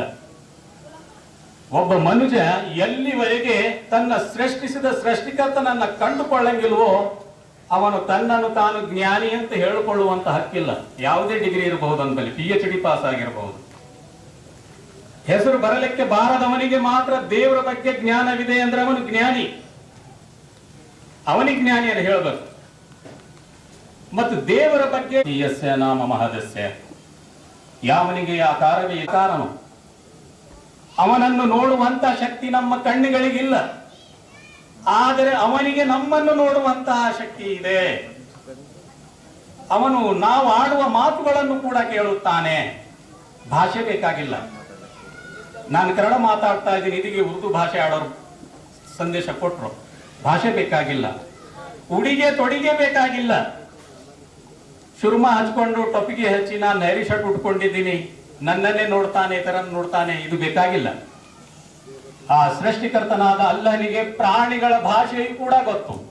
ಒಬ್ಬನು ಮೂಕನಿದ್ದಾನೆ, ಅವನಿಗೆ ಮಾತೆ ಬಲಗೈಯನ್ನ ತನ್ನ ಹಾರ್ಟಿನ ಮೇಲೆ ಬಡಿಯುತ್ತಾ ವಿಶ್ವಾಸ ಅನ್ನೋದು ಇಲ್ಲಿದೆ, ಹೊರಗ ತೋರಿಕೆಯಲ್ಲಿ ಎಲ್ಲಿ ಇಲ್ಲ. ಅಂದ್ರೆ ದೈವಿಕ ಗ್ರಂಥಗಳಲ್ಲಿ ಜ್ಞಾನ ಇದೆ. ಭಗವದ್ಗೀತೆ ನೋಡಿದೀವಿ, ನಾವು ಯಜುರ್ವೇದವನ್ನು ನೋಡಿದೀವಿ. ಈ ಬೈಬಲ್ ಗ್ರಂಥ, ನಮ್ಮ ಫಾದರ್ ಅವರು ಇಲ್ಲಿ ಕೂತಿದ್ದಾರೆ. ಬೈಬಲ್ ನಲ್ಲಿಯೂ ಕೂಡ ಗಾಡಿನ ಬಗ್ಗೆ ಕಾನ್ಸೆಪ್ಟ್ ಇದೆ. ಇಸ್ರಾಯೇಲ್ ಜನಾಂಗವೇ ಕೇಳು, ನಿನ್ನ ದೇವರಾದ ಸರ್ವೇಶ್ವರ ಇದೆ. ಅಂದ್ರೆ ಆತ್ಮ ಬಂಧುಗಳೇ, ದೇವರನ್ನ ಅಪಮಾನಿಸದೆ ಅವನು ತೋರಿಸಿದ ರೀತಿಯಲ್ಲಿ ಅವನನ್ನ ಆರಾಧಿಸಬೇಕು. ಅದು ಯಾವ ರೀತಿ? ಈಗ ಈಶವಾಶೋಪನಿಷಿತನ 12ನೇ ಮಂತ್ರ ಹೇಳುತ್ತೆ, ಅಂಧಂ ತತ ಭಯ ಇವ ತೇತಮೋ ಯಾಹು ಸಂಭೂತ್ಯಂ ವ್ರತ. ನೀವು ಅಸಂಭೂತಿಯನ್ನು ಆರಾಧಿಸಿದರೆ ಕುರುಡು ಕತ್ತಲೆಯಲ್ಲಿದ್ದಂತೆ, ಮತ್ತು ಯಾರು ಸಂಭೂತಿಯನ್ನೇ ಆರಾಧಿಸುತ್ತಾರೋ ಅವರು ಅದಕ್ಕಿಂತಲೂ ಕತ್ತಲೆಯಲ್ಲಿದ್ದಂತೆ, ಅವರಿಗೆ ಜ್ಞಾನ ಲಭಿಸುವುದಿಲ್ಲ. ಅಸಂಭೂತಿ ಅಂದ್ರೆ ಏನು? ನೈಸರ್ಗಿಕವಾದಂತಹ ವಸ್ತುಗಳು, ಗಿಡ, ಮರ, ಬೆಳ್ಳಿ, ಪ್ರಾಣಿ. ಈಗ ಇವುಗಳಿಗೆ ಪೂಜೆ ಸಲ್ಲಿಸಿದ್ರೆ ಕುರುಡು ಕತ್ತಲೆಯಲ್ಲಿದ್ದಂತೆ ನಾವು. ಮತ್ತೆ ಕೈಯಿಂದ ಮಾಡಿದಿಲ್ಲ. ಈಶವಾಶೋಪನಿಷತ್ತಿನ 12ನೇ ಮಂತ್ರ ಹೇಳುತ್ತೆ. ಅಂದ್ರೆ ಬೈಬಲ್ ಗ್ರಂಥ ಏನ್ ಹೇಳ್ತಾ ಇದೆ? ಆಕಾಶದಲ್ಲಾಗಲಿ, ಪಾತಾಳದಲ್ಲಾಗಲಿ, ನೀರಿನಲ್ಲಾಗಲಿ, ನೀರಿನ ಆಳದಲ್ಲಾಗಲಿ ಯಾವುದೇ ವಸಲಬೇಕಾದ ಪ್ರಾರ್ಥನೆಯನ್ನು ನಾನು ಅನ್ಯರಿಗೆ ಸಲ್ಲಗೊಡುವುದಿಲ್ಲ. ಧರ್ಮೋಪದೇಶ ಕಾಂಡದ ಸೂಕ್ತ ಇದು. ಎಲ್ಲಾ ದೈವಿಕ ಗ್ರಂಥಗಳಲ್ಲಿಯೂ ದೇವ ಸಹಭಾಗಿತ್ವ ಮಹಾ ಅಪರಾಧವೆಂದು ಸಾರಿದೆ. ಆದರೂ ಕೂಡ ಇವತ್ತು ನಾವು ದೇವರ ಹಕ್ಕನ್ನ ದೇವರಿಗೆ ಕೊಡ್ತಾ ಇಲ್ಲ. ಅದಕ್ಕಾಗಿಯೇ ಇದೆಲ್ಲ ನಾವು ಕಾಣ್ತಾ ಇದ್ದೀವಿ. ದೇವ ಯಾತನೆ ಇದು. ಈಗ ಪವಿತ್ರ ದೇವ ಗ್ರಂಥ, ಅಂತಿಮ ದೈವಿಕ ಗ್ರಂಥ ಏನ್ ಹೇಳ್ತಾ ಇದೆ? ಕುಲ್ ಹು ಅಲ್ಲಾಹು ಅಹದ್ ಅಲ್ಲಾಹು ಸಮದ್ ಲಮ್ ಯಲಿದ್ ವಲಮ್ ಯೂಲದ್ ವಲಮ್ ಯಕುಲ್ ಲಹು ಕುಫುವನ್ ಅಹದ್. ಹೇಳಿರಿ, ದೇವನೊಬ್ಬನಿದ್ದಾನೆ, ಅವನು ನಿರಪೇಕ್ಷನು, ಎಲ್ಲರೂ ಅವನ ಅವಲಂಬಿತರು, ಅವನಿಗೆ ಯಾವುದೇ ಸಂತಾನವಿಲ್ಲ, ಮತ್ತೆ ಅವನು ಯಾರ ಸಂತಾನವೂ ಅಲ್ಲ, ಮತ್ತೆ ಅವನ ಸರಿ ಸಮಾನರು ಯಾರೂ ಇಲ್ಲ. ಯಾರಾದರೂ ನಾನು ದೇವರು ಅಂತ ನಮ್ಮ ಎದುರಿಗೆ ಬಂದಿದ್ರೆ ಈ ಚೌಕಟ್ಟಿನಲ್ಲಿ ಅವರನ್ನು ನೋಡಬೇಕು. ದೇವರಂದ್ರೆ ಅವರು ನಿರಪೇಕ್ಷಕರಾಗಿರ್ಬೇಕು. ಪೂಜಾ ಪುನಸ್ಕಾರ ನೈವೇದ್ಯ ಅವರಿಗೆ ಏನು ಬೇಕಾಗಿಲ್ಲ. ನಾವು ಮಾಡ್ತಾ ಇದ್ದೀವಿ, ನಮಗಾಗಿ ಮಾಡ್ತಾ ಇದ್ದೀವಿ. ಅವನು ನಿರಪೇಕ್ಷ, ಎಲ್ಲರೂ ಅವನ ಅವಲಂಬಿತರು. ಅವನು ಯಾರ ಅವಲಂಬಿತನೂ ಅಲ್ಲ. ಒಬ್ಬ ಮನುಷ್ಯ ಇನ್ನೊಬ್ಬ ಮನುಷ್ಯ, ಆದರೆ ದೇವರಲ್ಲ. ಮತ್ತು ಯಾವುದೇ ಕಾಲಕ್ಕೂ ಮನುಷ್ಯನಾಗೇ ಇರುತ್ತಾನೆ ಮತ್ತು ದೇವರು ದೇವರಾಗಿಯೇ ಇರುತ್ತಾನೆ. ದೇವರು ಅದು ಯಾವುದೇ ಕಾಲಕ್ಕೂ ಮನುಷ್ಯನ ಅವತಾರವನ್ನ ಧರಿಸಿ ಭೂಲೋಕಕ್ಕೆ ಬರಂಗಿಲ್ಲ. ಇದರದ್ದು ಯಾವುದೇ ಅವಶ್ಯಕತೆ ಕೂಡ ಅವನಿಗಿಲ್ಲ. ಕುನ್ ಪಾಯ್ ಕುನ್, ಆಗು ಅಂದ್ರೆ ಆಗುತ್ತೆ. ಇಡೀ ಸೃಷ್ಟಿಯನ್ನು ಅವರ ಒಂದೇ ಒಂದು ಶಬ್ದದಿಂದ ರಚಿಸಿದ್ದಾನೆ ಅಂದ ಮೇಲೆ ಇಲ್ಲಿಗೆ ಬಂದು ಮಾನವನ ರೂಪ ಧರಿಸಿ ಈ ಸೃಷ್ಟಿಯನ್ನು ಸುಧಾರಿಸುವ ಯಾವ ಅವಶ್ಯಕತೆಯೂ ಅವನಿಗಿಲ್ಲ. ಅಂದ್ರೆ ಆತ್ಮ ಬಂಧುಗಳೇ, ದೇವರು ಅಲ್ಲ ಅನ್ನುವಂತಹ ಪದ ಬಹಳಷ್ಟು ಜನ ಅಲ್ಲ ಅಂದ್ರೆ ಮುಸ್ಲಿಮರ ದೇವರಾಗಿರಬಹುದು, ಅದ್ರಲ್ಲಿ ನಮ್ಗೇನು ಸಂಬಂಧ ಇಲ್ಲ.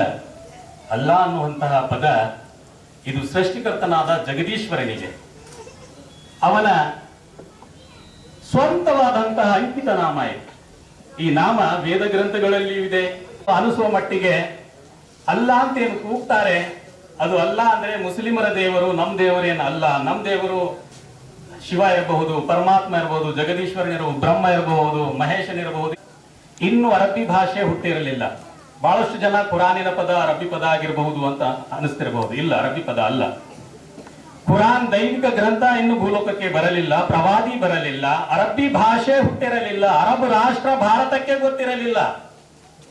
ಇದಕ್ಕೂ ಸಾವಿರಾರು ವರ್ಷ ಹಿಂದೆ ಇಲ್ಲಿನ ವೇದ ಗ್ರಂಥಗಳಲ್ಲಿ ಬಂದಿದೆ. ಭವಿಷ್ಯ ಪುರಾಣ ಹೇಳುತ್ತೆ, ವ್ಯಾಸ ಮಹರ್ಷಿಯವರು ಭವಿಷ್ಯ ನುಡಿದಿದ್ದಾರೆ. ಅಸ್ಪಸುರ ಸಂಹಾರಿಣಿ ಹುಂ ಹಿರ್ರಿಂ ಅಲ್ಲೋ ಅಲ್ಲ ಮಹಮ್ಮದರ ಕಬರಸ್ಯ ಅಲ್ಲೋ ಅಲ್ಲ ಇಲ್ಲಲ್ಲೀತಿ ಇಲ್ಲಲ್ಲ. ಈ ಜಗತ್ತಿಗೆ ಬಂದಂತಹ ಪ್ರವಾದಿ ಮೊಹಮ್ಮದರು ಆ ಸೃಷ್ಟಿಕರ್ತನಾದ ಅಲ್ಲಹನ ದೂತರಾಗಿದ್ದಾರೆ, ಅಂತಿಮ ಪ್ರವಾದಿಯಾಗಿದ್ದಾರೆ, ಋಷಿಯಾಗಿದ್ದಾರೆ.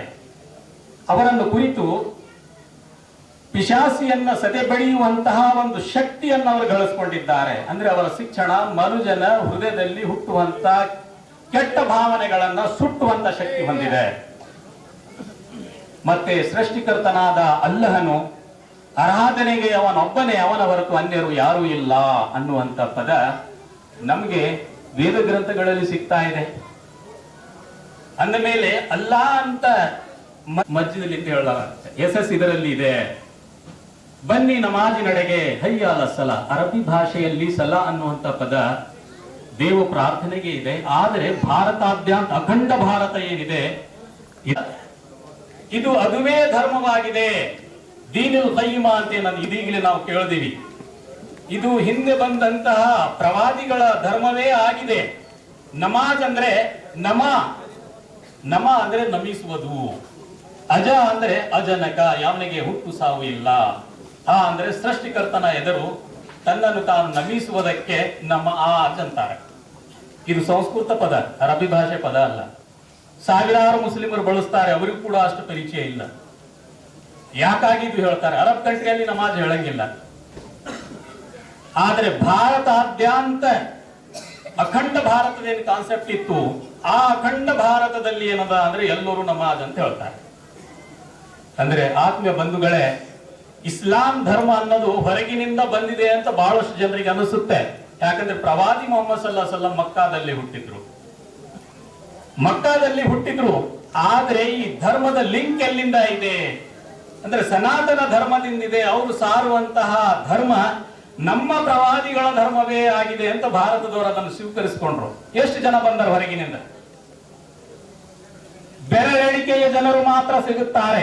ಆದ್ರೆ ದೇಶಾದ್ಯಂತ ಇವತ್ತಿನದ ಮುಸ್ಲಿಮರಿದ್ದಾರೆ. ಇಷ್ಟು ಸಂಖ್ಯೆಯಲ್ಲಿ ಬೆಳೆದಿದ್ದಾರೆ ಇವರು ಭಾರತೀಯರು. ಇವರಿಗೆ ಮೊದಲು ವೇದದ ಜ್ಞಾನ ಇತ್ತು, ಹಿಂದೆ ಬಂದಂತ ಪ್ರವಾದಿಗಳ ಅರಿವಿತ್ತು. ಬಹುಬೇಗನೆ ಏನದ ಅಂದ್ರೆ ಕುರಾನ್ ದೈವಿಕ ಗ್ರಂಥ ಅಂಡರ್ಸ್ಟ್ಯಾಂಡ್ ಮಾಡ್ಕೊಳ್ಳಕ್ಕೆ ಇವರಿಗೆ ಅನುಕೂಲ ಆಯಿತು. ಅಂದ್ರೆ ಇದು ನಮ್ಮ ಪೂರ್ವಿಕರು. ಇದೀಗಲೇ ನಮ್ಮ ಉಸ್ಮಾನ್ ಅಬ್ಬಾಸಿ ಅವರು ಹೇಳಿದ್ರು ನೂ ಅಲೈಹಿಸ್ಸಲಾಂ ಅಂತ. ನೂ ಅಲೈಹಿಸ್ಸಲಾಂ ಅಂದ್ರೆ ನಿಮ್ಗೆ ವಿಚಿತ್ರ ಕಾಣುವುದು, ಇದು ವೇದ ಗ್ರಂಥಗಳಲ್ಲಿ ಪುರೋಹಿತ ವರ್ಗ ಕೆಳಮಟ್ಟದವರನ್ನ, ದಲಿತರನ್ನ, ಬಡವರನ್ನ ಶೋಷಣೆ ಮಾಡುವುದಕ್ಕಾಗಿ ಮನ ಬಂದಂತೆ ಅದನ್ನು ತಿದ್ದು ಬಡ ಜನರನ್ನ ಶೋಷಣೆ ಮಾಡಿದೆ. ಅಂದ್ರೆ ಆತ್ಮ ಬಂಧುಗಳೇ, ನೈಜ ಮನುವಿನ ಶಿಕ್ಷಣ, ಮನುಸ್ಮೃತಿಯ ಶಿಕ್ಷಣ ಯಾರಾದರೂ ನೋಡ್ಬೇಕಾಗಿದ್ರೆ ಖಂಡಿತವಾಗಿಯೂ ಕುರಾನ್ ಗ್ರಂಥವನ್ನು ತೆಗೆದು ನೋಡಿ. ಯಾವುದೇ ದೇವ ಪ್ರವಾದಿ ಜನರನ್ನ ವರ್ಣಾಶ್ರಮದಲ್ಲಿ ವಿಭಜಿಸಿಲ್ಲ. ಹುಟ್ಟಿನಿಂದ ಯಾವನು ಸಣ್ಣವನು ದೊಡ್ಡವನಾಗ್ಲಿಕ್ಕೆ ಸಾಧ್ಯತೆಯೇ ಇಲ್ಲ. ಮನುಜ ಕರ್ಮದಿಂದ ದೊಡ್ಡವನು ಸಣ್ಣವನಾಗ್ತಾನೆ. ಅವನೇನ್ ತಪ್ಪು? ದಲಿತನ ಕುಟುಂಬದಲ್ಲಿ ಹುಟ್ಟಿದ್ದಾನೆ, ಇನ್ನೊಬ್ಬರ ಲಿಂಗಾಯತರ ಕುಟುಂಬದಲ್ಲಿ, ನಾವು ಮುಸ್ಲಿಮರ ಕುಟುಂಬದಲ್ಲಿ. ಜಾತಿಯಿಂದ ಯಾವನಿಗಾದ್ರೂ ಯಶಸ್ಸು ಸಿಕ್ಕಬೇಕಾಗಿದ್ರೆ ಇದು ಧರ್ಮದ ಅವಶ್ಯಕತೆನೇ ಇರಲಿಲ್ಲ. ಕೆಲಸ ಮಾಡಿದ್ರು ಕೂಡ ಅವನಿಗೆ ಮೋಕ್ಷ ಸಿಗಂಗಿಲ್ಲ ಅಂದ್ರೆ ಎಂತಹ ಧರ್ಮ? ಇವು ಪ್ರವಾದಿಗಳ ಧರ್ಮ ಅಲ್ಲ. ಪ್ರವಾದಿಗಳು ಮಾನವರನ್ನ ಸಮಾನರಾಗಿ ಕಾಣಿದ್ರು. ತದನಂತರ ನಾವು ಮಾಡ್ಕೊಂಡಿದೀವಿ ಎಲ್ಲ. ಅಂದ್ರೆ ಆತ್ಮ ಬಂಧುಗಳೇ, ಧರ್ಮವನ್ನ ಅರಿಬೇಕಾಗಿದೆ. ಈ ಭೂಭಾಗದಲ್ಲಿ ನಮ್ಮ ಸ್ವಾಮಿಗಳು ಬಂದಿದ್ದಾರೆ. ಬಸವಣ್ಣವರ ಕರ್ಮಭೂಮಿ, ಏಕ ಈಶ್ವರವಾದದ ಬಗ್ಗೆ, ದೇವನ ಒಬ್ಬನಿದ್ದಾನೆ, ಸಹಭಾಗಿತ್ವ ಮಹಾಪರಾಧ ಬಗ್ಗೆ ಸಾವಿರಾರು ವಚನಗಳು ವಚನ ಸಾಹಿತ್ಯದಲ್ಲಿ ಸಿಗುತ್ತದೆ. ಯಾಕೆ ನಾವು ಅವುಗಳನ್ನು ಅನುಸರಣೆ ಮಾಡಬಾರದು? ಯಾವುದು ಒಳ್ಳೆದಿರುತ್ತೋ ಅದು ನನ್ನದು. ಇಸ್ಲಾಂ ಅದನ್ನೇ ಕಲಿಸುತ್ತೆ. ಜಗತ್ತಿನಲ್ಲಿ ಒಳ್ಳೆದೇನಿದೆ ಅದು ಇಸ್ಲಾಮಿನದಿದೆ. ಅದು ನಿಮ್ಮ ಶತ್ರುವಿನ ಬಾಯಿಯಿಂದಲೇ ಬರಲಿ, ಚಿಂತೆ ಇಲ್ಲ. ಮಿತ್ರನೇ ಹೇಳ್ಬೇಕಂತ ಬೇಕಾಗಿಲ್ಲ. ನಿಮ್ಮ ಮಿತ್ರನಾಗಿ ಕೆಟ್ಟದ್ದು ಹೇಳಿದ್ರು ಕೂಡ ಅವನು ಕೇಳಬೇಡ್ರಿ ನೀವು. ಎಷ್ಟು ಕ್ರಾಂತಿ ಅವರು ಮಾಡಿದ್ರು. ತನ್ನ ಜೀವವನ್ನೇ ಮುಡುಪಾಗಿಟ್ಟು ಸಮಾಜವನ್ನ ಸುಧಾರಿಸಲಿಕ್ಕೆ ಅವರೇನಾದ ಪ್ರಯತ್ನ ಪಟ್ಟರು. ಜನರು ಬಿಡಲಿಲ್ಲ. ಸತ್ಯ ಮಾತನಾಡಬೇಡ, ದೇವನೊಬ್ಬನೇ ಕಾಣಿರೋ, ದೇವರು ಇಬ್ಬರೆಂಬುದು ಹುಸಿ ನೋಡ, ಎಷ್ಟು ಸರಳವಾದ ಭಾಷೆ, ಸಿಂಪಲ್ ರೀತಿಯಲ್ಲಿ ದೇವರ ಬಗ್ಗೆ ಮತ್ತು ನಾವು ಆರಾಧಿಸುವಂತಹ ರೀತಿ ನೀತಿ ದೇವರುಗಳನ್ನು ಏನು ರಚಿಸಿಕೊಂಡಿದ್ದೀವಿ, ಬಹಳಷ್ಟು ವಚನ ಇದೆ. ಅರಗುತೆಂದು ಕರಗುವ ದೈವನೆಂತು ನಾನೆಂಬೆನಯ್ಯ, ಉರಿಯ ಕಂಡೆರ ಮುರುಟುವ ದೈವನೆಂತು ನಾನೆಂಬೆನಯ್ಯ, ಅವಸರ ಬಂದಡೆ ಮಾರುವ ದೈವನೆಂತು ನಾನೆಂಬೆನಯ್ಯ, ಅಂಜಿಕೆಯಾದಡೆ ಹೂಳುವ ದೈವನೆಂತು ನಾನೆಂಬೆನಯ್ಯ, ನಿಜ ಭಾವೈಕ್ಯ ಕೂಡಲ ಸಂಗಮ ದೇವನೊಬ್ಬನೇ ದೇವ. ಬಹಳಷ್ಟು ವಚನಕಾರ ಬಹಳಷ್ಟು ಜಾಗೃತಿ ಮಾಡಿದ್ದಾರೆ.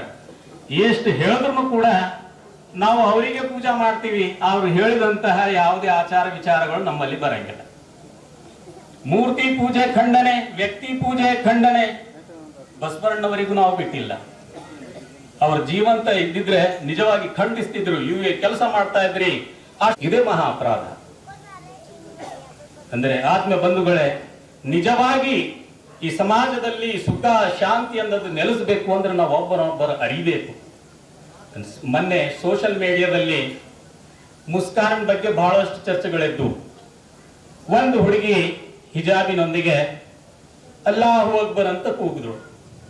ಇನ್ನೊಂದು ಕಡೆ ನಮ್ಮ ಸೋದರರು ಒಂದು 100-150 ಜನ ಅವರೇನಲ್ಲ ಜಯ ಶ್ರೀರಾಮ್ ಅಂತ ಕೂಗಿದ್ರು. ಮೀಡಿಯಾಗೆ ಬೇಕಾಗಿತ್ತು, ರಾಜಕಾರಣಿಗಳಿಗೆ ಬೇಕಾಗಿತ್ತು ಈ ಮಾತು. ಆದ್ರೆ ನಿಜವಾಗಿ ಜಯ ಶ್ರೀರಾಮ್ ಅಂದ್ರೆ ಏನು, ಅಲ್ಲಾಹ್ ಅಕ್ಬರ್ ಏನು ಅನ್ನುವಂತ ಕಲ್ಪನೆ ಅವರಿಗೂ ಗೊತ್ತಿರಲಿಲ್ಲ. ಮತ್ತೆ ನಾನು ಹೇಳ್ತೀನಿ, ಜನಸಾಮಾನ್ಯರಿಗೂ ಕೂಡ ಗೊತ್ತಿಲ್ಲ. ವಾಲ್ಮೀಕಿ ರಾಮಾಯಣವನ್ನು ತೆಗೆದು ಓದಿ ಒಮ್ಮೆ. ಲಂಕಾ ದಹನದ ನಂತರ ಸೀತೆ ಮಾತೆಯನ್ನ ಕರೆದು ತಂದ ಶ್ರೀರಾಮರು ಕೃತಜ್ಞತೆಗಾಗಿ ಸೀತೆ ಮಾತೆ ಏನದ ಅಂದ್ರೆ ಶ್ರೀರಾಮರ ಪಾದ ಸ್ಪರ್ಶ ಮಾಡ್ಲಿಕ್ಕೆ ತೆಳಗಿನ ಬಾಗ್ತಾ ಇರ್ತಾಳೆ. ಆವಾಗ ಶ್ರೀರಾಮರು ಹೇಳುತ್ತಾರೆ, ಸೀತೆ, ಈ ರಾಮನನ್ನ ಪ್ರಣಾಮ ಮಾಡುವುದು ಬೇಡ, ಈ ರಾಮನೂ ಇದ್ದಾನೆ, ಅವನನ್ನ ಪ್ರಣಮಿಸು. ರಾಮನ್ನುವಂತ ಪದ ದಶರಥನ ಕಂದ ಶ್ರೀರಾಮಚಂದ್ರ ಹೆಸರು ಇದೆ. ಆದ್ರೆ ಸೃಷ್ಟಿಕರ್ತನಿಗೂ ಕೂಡ ಶ್ರೀರಾಮ ಅಂತ ಕರೀತಾರೆ. ಪವಿತ್ರ ದೇವದಂತ ಕುರಾನದಲ್ಲಿ 99 ಹೆಸರುಗಳಿವೆ ದೇವರ ಸೃಷ್ಟಿಕರ್ತನ. ಮತ್ತೆ ನಮ್ಮ ಸನಾತನ ಧರ್ಮದಲ್ಲಿ 114-15ಕ್ಕಿಂತಲೂ ಹೆಚ್ಚಿನ ಹೆಸರಿನಿಂದ ಕರೀತಾರೆ. ಅಂದ್ರೆ ಶ್ರೀರಾಮ ಅನ್ನೋದು ಕೂಡ ಅಲ್ಲಾಹು ಅಕ್ಬರ್. ಅಲ್ಲಾಹು ಅಕ್ಬರ್ ಅನ್ನೋದು ಜಯ ಶ್ರೀರಾಮ ಅಂದಂಗೆ. ಇಬ್ಬರು ಹೇಳೋದರ್ಥ ಒಂದೇ. ಆದ್ರೆ ಅದಕ್ಕೆ ವಿರುದ್ಧ ಮಾಡಿ ತೋರಿಸಿ ರಾಜಕೀಯ ಲಾಭ ಪಡಿಬೇಕು ಅನ್ನುವಂತ ಜನರಿದ್ದಾರೆ. ಪಾಪ ಅವ್ರಿಗೆ ಗೊತ್ತಿಲ್ಲ, ಆ ಹುಡುಗಿಗೂ ಗೊತ್ತಿಲ್ಲ, ಆ ಜನ ಸಮುದಾಯಕ್ಕೂ ಗೊತ್ತಿಲ್ಲ. ಆದ್ರೆ ನಾನು ಹೇಳ್ತೀನಿ, ರಾಮನ ಮೇಲೆ ಪುರುಷೋತ್ತಮ ರಾಮ. ಯಾರಾದ್ರೂ ಮುಸ್ಲಿಮರಿಗೆ ಜಯ ಶ್ರೀರಾಮ್ ಹೇಳು, ಇಲ್ದಿದ್ರೆ ನಾನು ನಿನ್ನನ್ನು ಕೊಲ್ತೀನಿ ಅಂದ್ರೆ ಅಂಜಬೇಕಾಗಿಲ್ಲ. ಸೃಷ್ಟಿಕರ್ತನ ಹೆಸರು ಬೇಕಾದಂಗೆ ಹೇಳು, 1000 ಸಲ ಹೇಳು, ಶ್ರೀರಾಮ ಶ್ರೀರಾಮ ಶ್ರೀರಾಮ, ಅಲ್ಲಾಹು ಅಕ್ಬರ್ ಅಲ್ಲಾಹು ಅಕ್ಬರ್ ಅಲ್ಲಾಹು ಅಕ್ಬರ್. ಏನು ವ್ಯತ್ಯಾಸ ಇದೆ? ಯಾಕೆ ಕಚಾಡೋದು? असल में ये बात वो है जो लोग पहचानते ही नहीं है. अभी इन्हें बताया कि मजहब नहीं सिखाता आपस में बैर रखना. धर्म कलसंगिल्ल वैरत्व. कभी हमने बाइबल व कुरान व गीता को लड़ते हुए नहीं देखा. हमने कभी बाइबल व कुरान गीता को लड़ते हुए नहीं देखा. जो लड़ते हैं इन नाम पर उनको कभी पढ़ते हुए नहीं देखा. ये कभी उन्होंने पढ़ाई नहीं और जो है खामखा की जो है आपस में जो है लड़ रहे हैं. अगर से ये पढ़ते तो लड़ते नहीं, बेवकूफ लड़ते हैं. इनका मैसेज क्या है मालूम ही नहीं उन्हें. तो मेरे भाइयों, मैं दरअसल यही वो चीज बताता हूं, इस्लाम धर्म मानवता धर्म है, वो मानव के लिए आया है. मस्जिद दरअसल हमारा वो मानवता की भलाई का सेंटर हो. हम जिम्मेदारों से ये बात कहते हैं, मस्जिद से जो है लोगों को खैरात जाए, सदका जाए, ज़कात जाए. आतराफ कितने बेवाए हैं उसका जो है यहाँ पे सर्वे रहे, किसी भी जात के क्यों ना. तो गरीब कितने हैं उनका सर्वे रहे. कोई बीमार मस्जिद तक आता है तो तुम्हें दिया है भगवान तो उसकी मदद करो, अस्पताल तक पहुंचाओ, क्योंकि अल्लाह के रसूल सल्लल्लाहु अलैहि वसल्लम ने यही काम किया है. यही आपका काम है. इसी काम से ही आप पहचाने जाना है. और मस्जिद इसीलिए बनाई जाती है, सिर्फ जो है अल्लाह की इबादत नहीं बल्कि अल्लाह के रसूल सल्लल्लाहु अलैहि वसल्लम की जिंदगी में जो मस्जिद, जो कारनामे मस्जिद के जो थे, आप देखिए, वो एक शिफाखाना था, यानी हॉस्पिटल भी था, वो एक जो है कानूनी इदारा भी था। तो लीगल जो है आपको सजेशन मिलते थे, आपकी हर जो है मसाइल को जो है वहां पे सुलझाया जाता था, हर एक की मुश्किल का जो है हल था, भूखे को खाना मिलता था। मस्जिदों के मीनार को देखकर लोग जो है अपनी भूख को लेकर आते थे, यहाँ आने पर भूख खाने को मिलता है और पीने को मिलता है। आज मस्जिदें ऐसी होनी चाहिए। ಅಂದ್ರೆ ಆತ್ಮ ಬಂಧುಗಳು, ಕೇವಲ 2 ನಿಮಿಷ ನಾನು ಮಾತಾಡಿ ನನ್ನ ಮಾತನ್ನು ಮುಗಿಸ್ತೇನೆ. ನನ್ನ ನಂತರ ಸ್ವಾಮೀಜಿಗಳಿದ್ದಾರೆ, ಇನ್ನು ಫಾದರ್ ಇದ್ದಾರೆ, ಬಹಳಷ್ಟು ಗಣ್ಯರಿದ್ದಾರೆ, ಅವರಿಗೂ ಕೇಳಬೇಕಾಗಿದೆ. ಇವಾಗ ಈ ಉಪವಾಸ ವ್ರತವನ್ನ ಆಚರಿಸಿದಾಗ ಧ್ಯೇಯ ಉದ್ದೇಶಗಳ ಬಗ್ಗೆ ನಾನು ಮಾತಾಡಿದ್ದೆ. ಒಬ್ಬ ಮನುಜನ ಅನಿಸ್ಕೊಳ್ಬೇಕಾದ್ರೆ ಅವನಿಗೆ ಆತ್ಮ ಮತ್ತು ದೇಹ ಅನ್ನುವಂಥದ್ದು ಎರಡಿವೆ. ಈ ಆತ್ಮ ಮತ್ತು ದೇಹದಿಂದ ಅವನು ಮನುಜನಾಗುತ್ತಾನೆ. ಬರೀ ಆತ್ಮ ಇತ್ತು ದೇಹ ಇರಲಿಲ್ಲ ಅಂದ್ರೆ ಮನುಜನಲ್ಲ. ಈಗ ದೇಹ ಇದೆ ಆತ್ಮ ಇಲ್ಲ ಅಂದ್ರೂ ಅದು ಹೆಣ ಅಂತ ಕರಿತೀವಿ ನಾವು, ಮನುಜ ಅಂತ ಕರೆಯಂಗಿಲ್ಲ. ಆದ್ರೆ ಇವೆರಡು ಸದೃಢ ಇರ್ಬೇಕು. ಸದೃಢ ಇರ್ಬೇಕಂದ್ರೆ ಏನ್ ಮಾಡಬೇಕು? ನಮ್ಮ ಆರೋಗ್ಯ ಕಟ್ರೆ ಇದಕ್ಕೆ ದೈಹಿಕವಾದಂತ ಈ ಒಂದು ದೇಹಕ್ಕೆ ಆಹಾರ, ಪೋಷಕಾಂಶಗಳು, ವಿಟಾಮಿನ್, ಏನಾರ ರೋಗ ಬಂದ್ರೆ ಚುಚ್ಚು ಮುದ್ದು ಇಂಜೆಕ್ಷನ್ ಇವೆಲ್ಲ ತಗೋತೀವಿ. ಆತ್ಮ ಒಂದ್ ವೇಳೆ ಹೊರಗಿದ್ರೆ ಅದಕ್ಕೆ ಏನ್ ಬೇಕು? ಆತ್ಮವೇ ಇಲ್ಲದಂತಹ ಜೀವಿಗೆ ನೋಡಿ, ಪ್ರಾಣಿಗೆ ಆತ್ಮವಿಲ್ಲ, ಅದೇನ್ ಮಾಡ್ತದ? ತನ್ನ ಹೊಲ ಗೊತ್ತಿಲ್ಲ, ಮತ್ತೊಬ್ಬರ ಹೊಲ ಗೊತ್ತಿಲ್ಲ, ಅದಕ್ಕೆ ರಿಲೇಷನ್ ಗೊತ್ತಿಲ್ಲ, ತಂಗಿ ಗೊತ್ತಿಲ್ಲ, ತಾಯಿ ಗೊತ್ತಿಲ್ಲ, ಮಡದಿ ಗೊತ್ತಿಲ್ಲ, ಹಗಲು ಗೊತ್ತಿಲ್ಲ, ರಾತ್ರಿ ಗೊತ್ತಿಲ್ಲ, ಎಲ್ಲಿ ಏನ್ ಮಾಡ್ಬೇಕು ಎಂಬುದು ಗೊತ್ತಿಲ್ಲ. ಮನುಜನೊಂದೇಳೆ ಆತ್ಮ ಕೊರಗಿದ್ರೆ ಅವನ ಸ್ಥಿತಿನೂ ಕೂಡ ಇದೇ ಆಗುತ್ತೆ. ಇವತ್ತು ಬಲಾತ್ಕಾರಗಳು, ಮಹಿಳೆಯರು, ಹುಡುಗಿಯರು, ಅದಕ್ಕಾಗಿ ನಾವು ಆತ್ಮಕ್ಕೇನದ ಅಂದ್ರೆ ಪೌಷ್ಟಿಕಾಂಶ ಕೊಡಬೇಕು.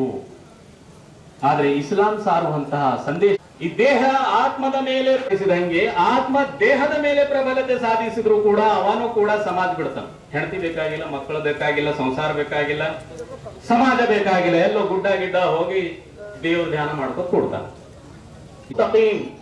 ದೇವ ಭಯ, ಧರ್ಮ ನಿಷ್ಠೆ ಎಲ್ಲಿದೆ ಅಂದ್ರೆ ಈ ಜಗತ್ತಿನಲ್ಲಿ ಬದುಕಬೇಕು, ಬಾಳಬೇಕು, ಒಳ್ಳೆದು ಕೆಟ್ಟದನ್ನು ನೋಡಬೇಕು, ಇನ್ನೊಬ್ಬರ ಬೈಗಳು ತಿನ್ನಬೇಕು, ಮತ್ತು ಅವರಿಗೆ ಒಳ್ಳೇದು ಮಾಡಬೇಕು.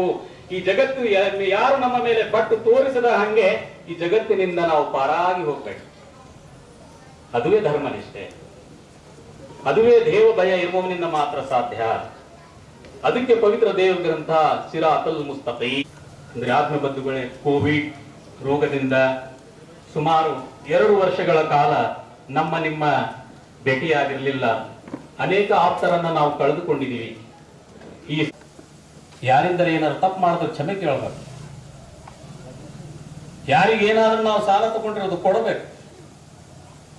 ತಂದೆ ತಾಯಿಗಳು ಸೇವೆ ಮಾಡ್ಬೇಕು. ನನ್ನಿಂದ ಖುಷಿಯಾಗಿದ್ರೆ ಆ ತಂದೆ, ನನ್ನಿಂದ ಖುಷಿಯಾಗಿದೆಯಾ ತಾಯಿ ಅಂತ ಕೇಳಬೇಕು. ಏನಾದ್ರು ತಪ್ಪಾದ್ರೂ ಕ್ಷಮೆ ಕೇಳಬೇಕು. ಈ ಸಮಾಜದಲ್ಲಿ ಯಾರಿಗೂ ಕೂಡ ಕೆಡಕು ಮಾಡಬಾರ್ದು, ಒಳ್ಳೆದನ್ನೇ ಮಾಡಬೇಕು. ಅಂದಾಗ ಮಾತ್ರ ಇಹಲೋಕದಲ್ಲಿ ಯಶಸ್ಸು ಇದೆ, ಪರಲೋಕದಲ್ಲಿ ಅವನಿಗೆ ಮಹತ್ವವಾದಂತಹ ಸ್ವಾಗತವಿದೆ, ಸ್ವರ್ಗಲೋಕದ ಬಾಗಿಲು ಅವನಿಗೆ ತೆರೆದಿದೆ. ಬಹಳಷ್ಟು ಜನರಿಗೆ ಸ್ವರ್ಗ ಅನ್ನೋದೇ ಅದನೋ ಇಲ್ಲೋ ಅನ್ನುವಂಗ, ಈಗ ನನ್ನ ಸಮಯ ಇಲ್ಲ, ಇದ್ರ ಬಗ್ಗೆ ಹೇಳಂಗಿಲ್ಲ. ಆದ್ರೆ ವೇದ ಗ್ರಂಥಗಳು ಸ್ವರ್ಗವನ್ನ ಕುಲಂಕುಷವಾಗಿ ಅದರಲ್ಲಿರ್ತಕ್ಕಂಥ ಒಂದೊಂದು ವಸ್ತುವನ್ನ ಬಿಚ್ಚಿಟ್ಟಿದೆ. ಅದನ್ನೇ ಪವಿತ್ರ ದೇವ ಗ್ರಂಥ ಹಿಂದಿನ ಸರಿ ಹೇಳ್ತಾ ಇದೆ. ಮೊದಲ ವೇದ ಗ್ರಂಥಗಳಲ್ಲಿ ಬಂದಿದೆ, ಅದು ನಾವು ನೋಡ್ತಾ ಇಲ್ಲ. ಆದ್ರೆ ಇವತ್ತ ಕುರಾನಿನಲ್ಲಿ ನೋಡಿ ನಾವು ಅದನ್ನ ಹುಡುಕಬಹುದು, ಸ್ವರ್ಗ ಏನಿದೆ. ವಚನ ಸಾಹಿತ್ಯದಲ್ಲಿ ಬಸವಣ್ಣವರು ಕೂಡ ಅವರಿಗೆ ಅವಶ್ಯಕತೆ ದೇವರು ಕೊಡ್ಲಿಲ್ಲ. ಬಹಳಷ್ಟು ವಚನಗಳು ಅವ್ರು ಹೇಳಿದ್ದಾರೆ, ಇನ್ನು ವಚನಗಳು ಅವ್ರು ಹೇಳ್ತಿದ್ರು. ಅಂತಿಮ ದಿನದ ವಚನ ಕುರಿತು, ಪರಲೋಕದ ಕುರಿತು, ಮರಣ ನಂತರ ಜೀವನದ ಕುರಿತು ವಚನಗಳು ನಮ್ಗೆ ಸಿಗಬೇಕಾಗಿತ್ತು. ಆದರೆ ಸಮಾಜ ಬದುಕುಕೊಳ್ಳಲಿಲ್ಲ, ಅವರ ಆಯುಷ್ಯ ಮುಯಿತು. ಆದ್ರೂ ಕೂಡ ಹೇಳಿದ್ದಾರೆ ಅವರು, ಸ್ವರ್ಗಲೋಕ ನರಕಲೋಕ ಬೇರೆಲ್ಲಿ ಕಾಣಿರೋ, ಸತ್ಯ ನುಡಿಯುವುದೇ ಸ್ವರ್ಗ, ನಿತ್ಯ ನುಡಿಯುವುದೇ ನರಕ. ಸತ್ಯ ನಿತ್ಯ ನುಡಿಯುವುದು ನರಕ ಇಲ್ಲಿ ಅದ, ಅಲ್ಲಿ ಇಲ್ಲ ಅಂತ ಹೇಳಲಿಲ್ಲ. ಇದ್ರ ಅರ್ಥ ಮತ್ತೊಂದು ಅವ್ರದ್ದು ಹೇಳೋರು ಏನು, ಇಲ್ಲಿ ಸಲ್ಲುವವರು ಅಲ್ಲಿಯೂ ಸಲ್ಲುವರ. ಇದರ ಬಗ್ಗೆ ವೈದಿಕ ಧರ್ಮದಲ್ಲಿ ವಿವರವಾದ ವಿವರಣೆ ಇದೆ. ಮತ್ತೆ ನೋಡೋಣ, ದೇವರು ಬದುಕಿದ್ದರೆ ಮುಂದೆ ನಿಮ್ಮ ಮತ್ತೆ ಭೇಟಿ. ನಾವು ಇದೇ ಗ್ರಾಮದವರು, ನಾವು ಒಬ್ಬರೊಬ್ಬರು ಭೇಟಿ ಆಗ್ತೀವಿ.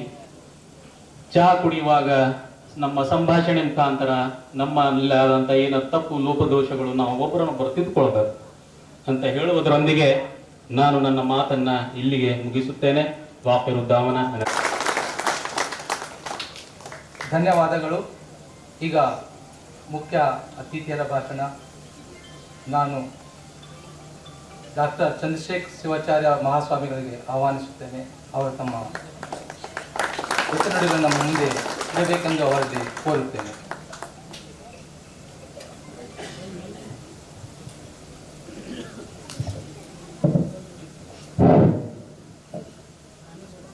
त्रैलोक्य संपदाधिक्य समन्वयकन वित्तहि सच्चिदानंद रूपाय शिवाय परब्रह्मणे नमः. धर्म एव समस्तानां भूतानां शमनौषधं नित्यं धर्मं भूतं पित्वः सुखिनः सन्तु मानवा सुखिनः सन्तु मानवा सुखिनः सन्तु मानवा. ಪ್ರಾತಸ್ಮರಣೆಯ ಮಹಾಗುರುವಿನನ್ನ ಸೌಹಾರ್ದ ಕೂಟದಲ್ಲಿ ಭಾಗಿಗಳಾಗಿರ್ತಕ್ಕಂಥ ವೇದಿಕೆ ಮೇಲಿದ್ದಿರ್ತಕ್ಕಂಥ ಅವರಿವರೆನ್ನದೇ ಇಲ್ಲಿ ಕೂತಿರ್ತಕ್ಕಂಥ ಸಮಸ್ತ ಮಹಾಜನಗಳೇ, ನಿಮ್ಮೆಲ್ಲರಿಗೂ ಕೂಡ ಅನಂತ ಶರಣು. ಇವತ್ತಿನ ದಿವಸ ಎಲ್ಲರೂ ಕೂಡ, ಯಾಕಂದ್ರೆ ಹಿಂದಿ ಒಳಗೆ ಮಾತಾಡಿದ್ರು, ನನಗಂತೂ ಕನ್ನಡ ಬಿಟ್ಟು ಮತ್ತೇನು ಬರೋದಿಲ್ಲ, ಹಿಂದಿನೂ ತಿಳಿಯೋದಿಲ್ಲ, ಆದ್ರೂ ಸ್ವಲ್ಪ ಅರ್ಥ ಆಗ್ತೈತಿ. ಈ ಈದ್ ಮಿಲನ್ ಸೌಹಾರ್ದ ಕೂಟ ಅನ್ನೋದು ಏನಿದೆಯಲ್ಲ, ಅದಕ್ಕಾಗಿ ಬಸವಣ್ಣನವರು ಒಂದು ಮಾತನ್ನ ಬಹಳ ಸುಂದರವಾಗಿ ಹೇಳ್ತಾರೆ. ಎಲ್ಲರೂ ಅಪ್ಪಿಕೊಳ್ತಕ್ಕಂಥ ಒಬ್ಬರನ್ನೊಬ್ಬರು ಎಲ್ಲರೂ ನಾವು ಒಂದೇ ತಾಯಿಯ ಮಕ್ಕಳು ಅಂತಕ್ಕಂಥ ಬಾಹುಲ್ಯಗಳನ್ನ ಇಟ್ಟುಕೊಂಡು ಬದುಕುವುದೇ ಈದ್ ಮಿಲನ್ ಸೌಹಾರ್ದ ಕೂಟ ಅನ್ನೋದನ್ನ ನಾವೆಲ್ಲರೂ ಕೂಡ ಅರ್ಥೈಸಿಕೊಳ್ಬೇಕಾಗ್ತದೆ. ಅದಕ್ಕಾಗಿ ಹೇಳಿದ್ರು, ಈಗ ನನಗಿಂತ ಮುಂಚೆ ಒಬ್ಬರು ಬಹಳ ಸುಂದರವಾಗಿರ್ತಕ್ಕಂಥ ವಿಚಾರಗಳನ್ನ, ಯಾಕಂದ್ರೆ ಮೊದಲೇ ಹೇಳ್ಯಾರ, ಸಮಯ ಬಹಳ ಆಗೈತಿ, ಬಹಳ, ಯಾಕಂದ್ರೆ ಸಮಯದ ಮಿತಿಯನ್ನು ಇಟ್ಟುಕೊಂಡು ತಮ್ಮ ನುಡಿಗಳನ್ನು ಹೇಳಬೇಕಂತ ತಿಳ್ಕೊಂಡು ಹೇಳ್ಯಾರ. ಅದಕ್ಕಾಗಿ ಸಮಯದ ಮಿತಿಗಳನ್ನು ಇಟ್ಟುಕೊಂಡು ನಾವೆಲ್ಲರೂ ಕೂಡ ಮಾತಾಡ್ಕೊಳ್ಬೇಕಾಗ್ತದೆ. ಇವನಾರವ ಎಂದೆನಿಸಿರಯ್ಯ, ಇವ ನಮ್ಮವ ಇವ ನಮ್ಮ ಮಣಿಯ ಮಗನ ಎನಿಸಯ್ಯ ಕೂಡಲ ಸಂಗಮದಿ. ಯಾಕಂದ್ರೆ ಇವರು ಅಂತಕ್ಕಂಥ ಭಾವನೆ ನಮ್ಮಲ್ಲಿ ಬಂತು ಅಂದ್ರೆ ಅಲ್ಲಿ ಗದ್ದಲ ಶುರು ಆಗ್ತದೆ. ಯಾಕಂದ್ರ ಅವ ಅಂತವ ಇಂಥ, ಯಾಕಂದ್ರ ಜಾತಿ ಒಳಗ ಧರ್ಮದೊಳಗ ಕಲಹಗಳನ್ನ ಹುಟ್ಟು ಹಾಕ್ತಕ್ಕಂಥ, ಯಾಕಂದ್ರ ನಮ್ಮ ಸ್ವಾರ್ಥಕ್ಕಾಗಿ ನಮ್ಮ ಸ್ವಾರ್ಥವನ್ನ ಬೆಳೆಸಿಕೊಂಡು ಹೋಗುವುದಕ್ಕಾಗಿ ಅಲ್ಲಿ ನಾವು ಬೆಂಕಿ ಹಚ್ಚಿಡ್ತೀವಿ. ಅದಕ್ಕಾಗಿ ಶರಣರು, ಯಾಕಂದ್ರ ಬಹಳ ಟೈಮ್ ತಗೋದಿಲ್ಲ, ಒಂದು ಕಥೆ ನೆನಪಾಗ್ತದೆ. ಫರೀದ್ ಅಂತಕ್ಕಂಥ ಒಬ್ಬ ಸಂತ, ಮಹಾಸಂತ, ತಿಪ್ಪಿ ಒಳಗ ಮಲ್ಕೊಂಡಿದ್ದ. ಅವನ ದೇಹ ಹೆಂಗಿತ್ತು ಅಂತ ಕೇಳಿದ್ರ, ದೇಹ ಜೀವ ರಕ್ತದಿಂದಲೂ ಬಂದು ಅವಳ ಫರೀದನ, ಆ ಸಂತನ ದೇಹವನ್ನ ಕುಚ್ಚಿ ತಿಂತಾ ಇದ್ದು ನೋಡಿ ಆ ಫರೀದ ಸಂತ ಆನಂದವನ್ನ ಪಡ್ತಾ ಇದ್ದ. ಅವನ ಅವನ ಬಗ್ಗೆ ವಿಚಾರವನ್ನ ಮಾಡಲಿಲ್ಲ. ಒಂದು ವಾರ ಹೋಯ್ತು, 2 ವಾರ ಹೋಯ್ತು, ಅವ್ಗೆ ಯಾರು ನೀರು ಕೊಟ್ಟಿಲ್ಲ, ಊಟ ಕೊಟ್ಟಿಲ್ಲ, ಹೆಂಗ ಬದುಕು ಮಾಡಾಕತ್ತಾನ ಅಂತ ತಿಳ್ಕೊಂಡು ವಿಚಾರವನ್ನ ಮಾಡಿ ಮನೆಗೆ ಹೋದ. ಅವನ ತಾಯಿಗೆ ಹೇಳಿದ, ಅಲ್ಲಿ ಯಾರೋ ತಿಪ್ಪಿ ಒಳಗೊಬ್ಬ ತಿರುಕ ಬಿದ್ದಾನ, ಹಸು ಆಗಿರ್ಬೋದು, ಯಾರಿಗೂ ಏನು ಕೇಳಾಕತ್ತಿಲ್ಲ, ನನ್ನ ಮನಸ್ಸು ಯಾಕೋ ನೋಡಿದ, ತಿಪ್ಪಿನ ಮ್ಯಾಗಿನ ಬಾಕ್ಸ್ ತೆಗೆದು ನೋಡಿದ, ಆ ಒಂದು ಕಡೆ ಆ ಟಿಫಿನ್ ಕಡೆ ಅನ್ನದ ಕಡೆ ನೋಡ್ತಾನ, ಒಂದು ಕಡೆ ಆ ಮಗುವಿನ ಮುಖವನ್ನು ನೋಡಿ ನಗ್ತಾನ. ಆ ಮಗು ಊಟ ಮಾಡು ಸ್ವಂತ ಅಂತ ತಿಳ್ಕೊಂಡು ಕೊಟ್ಟು ಹೋದ. ಅಲ್ಲಿ ಒಂದು 4-5 ನಾಯಿಗಳು ಬಂದು ಒಂದು ತುತ್ತು ಊಟ ತಾನು ಮಾಡ್ತಿದ್ದ, ಒಂದು ತುತ್ತನ್ನ ನಾಯಿಗೆ ತಿನ್ನಿಸ್ತಿದ್ದ. ಹಾದಿ ಒಳಗೆ ಹೋಗ್ತಕ್ಕಂತ ವ್ಯಕ್ತಿಗಳು ನೋಡಿ ಬೈತಾ ಇದ್ರು. ಏನೋ ಮರಿಗೆ ಆ ಬಾಲಕ ಊಟ ತಂದು ಕೊಟ್ಟಾನ, ಈ ಏನೋ ತಿರುಪನಿಗೇನು ಬುದ್ಧಿ ಐತೆ ಇಲ್ಲೋ, ತಾವು ಊಟ ಮಾಡುವುದು ಬಿಟ್ಟು ಆ ನಾಯಿ ತಿನ್ಸಾಕತ್ತಾನಲ್ಲ ಅಂತ ತಿಳ್ಕೊಂಡು ಬೈಕೊಂತ ಹೋಗ್ತಾ ಇದ್ರು. ಅದನ್ನ ಕೇಳಿ ಒಬ್ಬನ ಕರೆದ, ಯಪ್ಪ ಏನಂದಿ ಅಂದ. ಏನಂದಿ ಹೇಳು ಅಂತಂದ. ಅಲ್ಲಪ್ಪ ಏನೋ 1 ವಾರ 2 ವಾರ ಉಪವಾಸ ಬಿದ್ದಿ ಅಂತ ಕರುಣೆಯಿಂದ ಆ ಬಾಲಕ ನಿನ್ಗೆ ಊಟ ತಂದು ಕೊಟ್ಟ. ನಿಮ್ ಮನೆ ಒಳಗ ತೆಲ್ದಿಂಬ ದಿಂಬ ಅಂತೀರಲ್ಲ, ಒಂದು ದಿಂಬ ತಗೊಂಡು ಬಾ ಅಂತಂದ. ಮತ್ತೊಬ್ಬನ ಕರೆದ, ಅವಂಗೆ ಹೇಳಿದ. ಮತ್ತೊಬ್ಬನಿಗೆ ಕರೆದ, ಅವಂಗೆ ಹೇಳಿದ.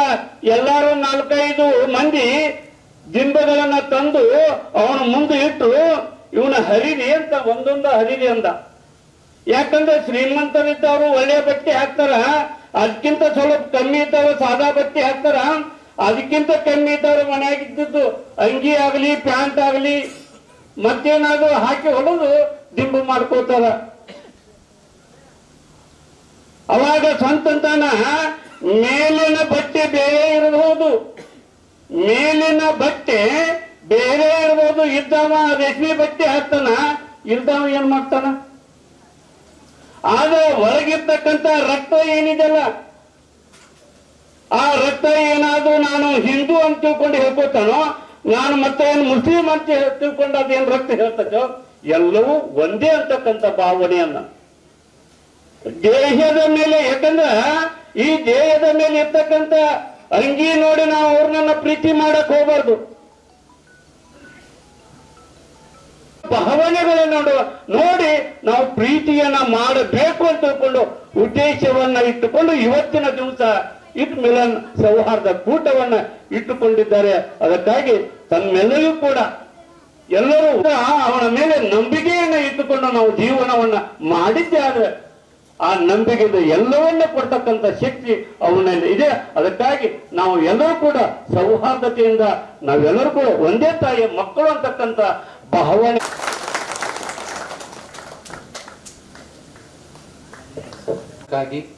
ಈಗ ನಾನು ಫಾದರ್ ವಿಜಯಕುಮಾರನ ತಮ್ಮ ಅನಿಸಿಕೆಗಳನ್ನ ಇಡಬೇಕೆಂದು ಅವರನ್ನು ವೇದಿಕೆಗೆ ಆಹ್ವಾನಿಸುತ್ತೇನೆ.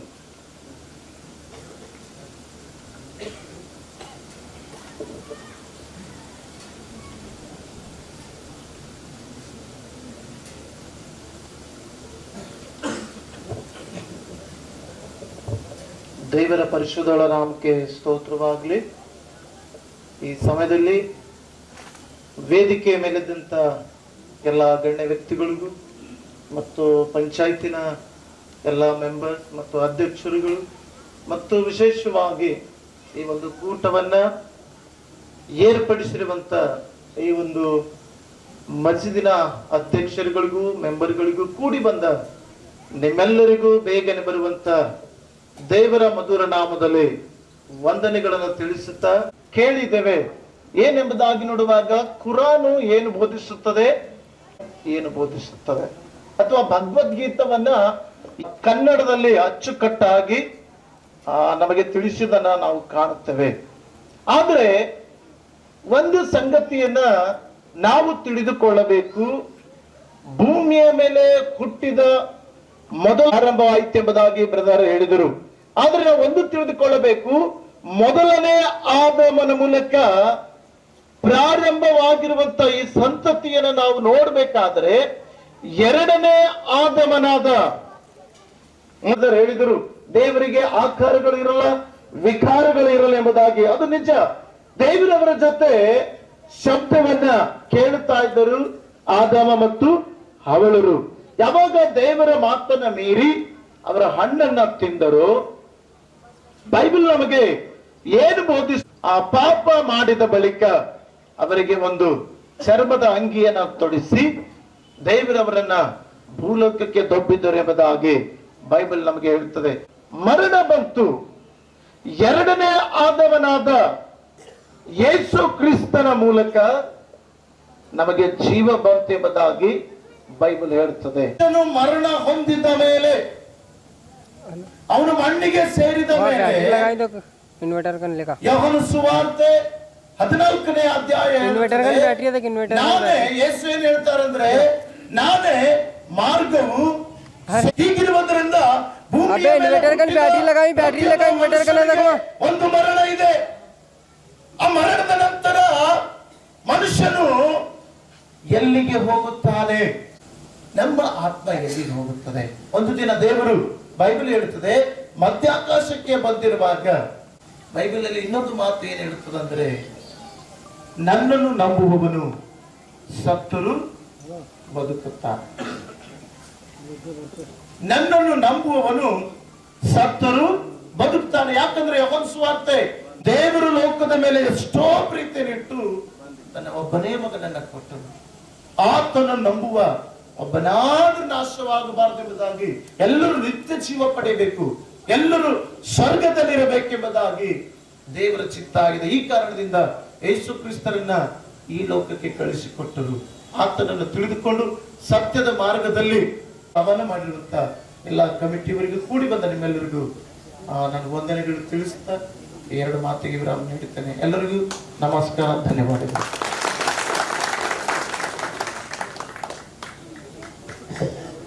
ಧನ್ಯವಾದಗಳು ಫಾದರ್ ವಿಜಯ್ ಕುಮಾರ್ ಅವರಿಗೆ. ಹಾಮಿದನ್ ಮುಸಲ್ಯಾನ್ ಅಮ್ಮಾಬಾದ್.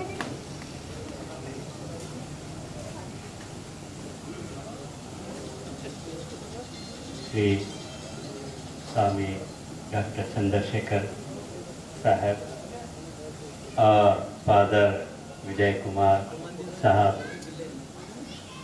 और डाइस पर तशरीफ़ फरमा तमाम सियासी लीडरान और इस शहर के ज़िम्मेदारान, मस्जिद के ज़िम्मेदारान और इस शहर के वासियों, भाइयों, आज ये खुशी का मौका है कि रमज़ान के 1 माह के रोज़े मुकम्मल होने के बाद यहाँ के मुसलमानों ने अपने वतन के भाइयों को यहाँ जमा किया। इस मौके पर मैं आप तमाम को यहाँ जमा होना, बातें आई हैं, ये एक समझने के लिए एक आगाह गौर कीजिए। मेरा पैगाम यही है कि एक ज़माना था, जो भी गांव में लोग रहते थे, किसी एक को खुशी होती तो उसकी खुशी में बड़ी खुशी से शरीक होते, और किसी को कोई तकलीफ होती तो उसकी तकलीफ में शरीक होते और उसकी तकलीफ को, दुख को दूर करने की बातें करते। उसी का एक देते हुए शुक्रिया अदा करता हूँ। अल्लाह से दुआ करता हूँ कि हम सब पर क्या है उसका रहम हो, सलामती हो, करम हो। आखिर दावाना अल्हम्दुलिल्लाह रब्बिल आलमीन। अस्सलाम। ಸಭೆಯ ಅಧ್ಯಕ್ಷರಿಗೆ ಧನ್ಯವಾದಗಳು. ಇದೀಗ ಕಾರ್ಯಕ್ರಮ ಮುಕ್ತಾಯಗೊಂಡಿದೆ. ತಮ್ಮೆಲ್ಲರಿಗಾಗಿ ನಾವು ಇಲ್ಲಿ ಊಟದ ವ್ಯವಸ್ಥೆಯನ್ನು ಮಾಡಿದ್ದೀವಿ ಮತ್ತು ಈ ಶುಭ ಸಂಜೆ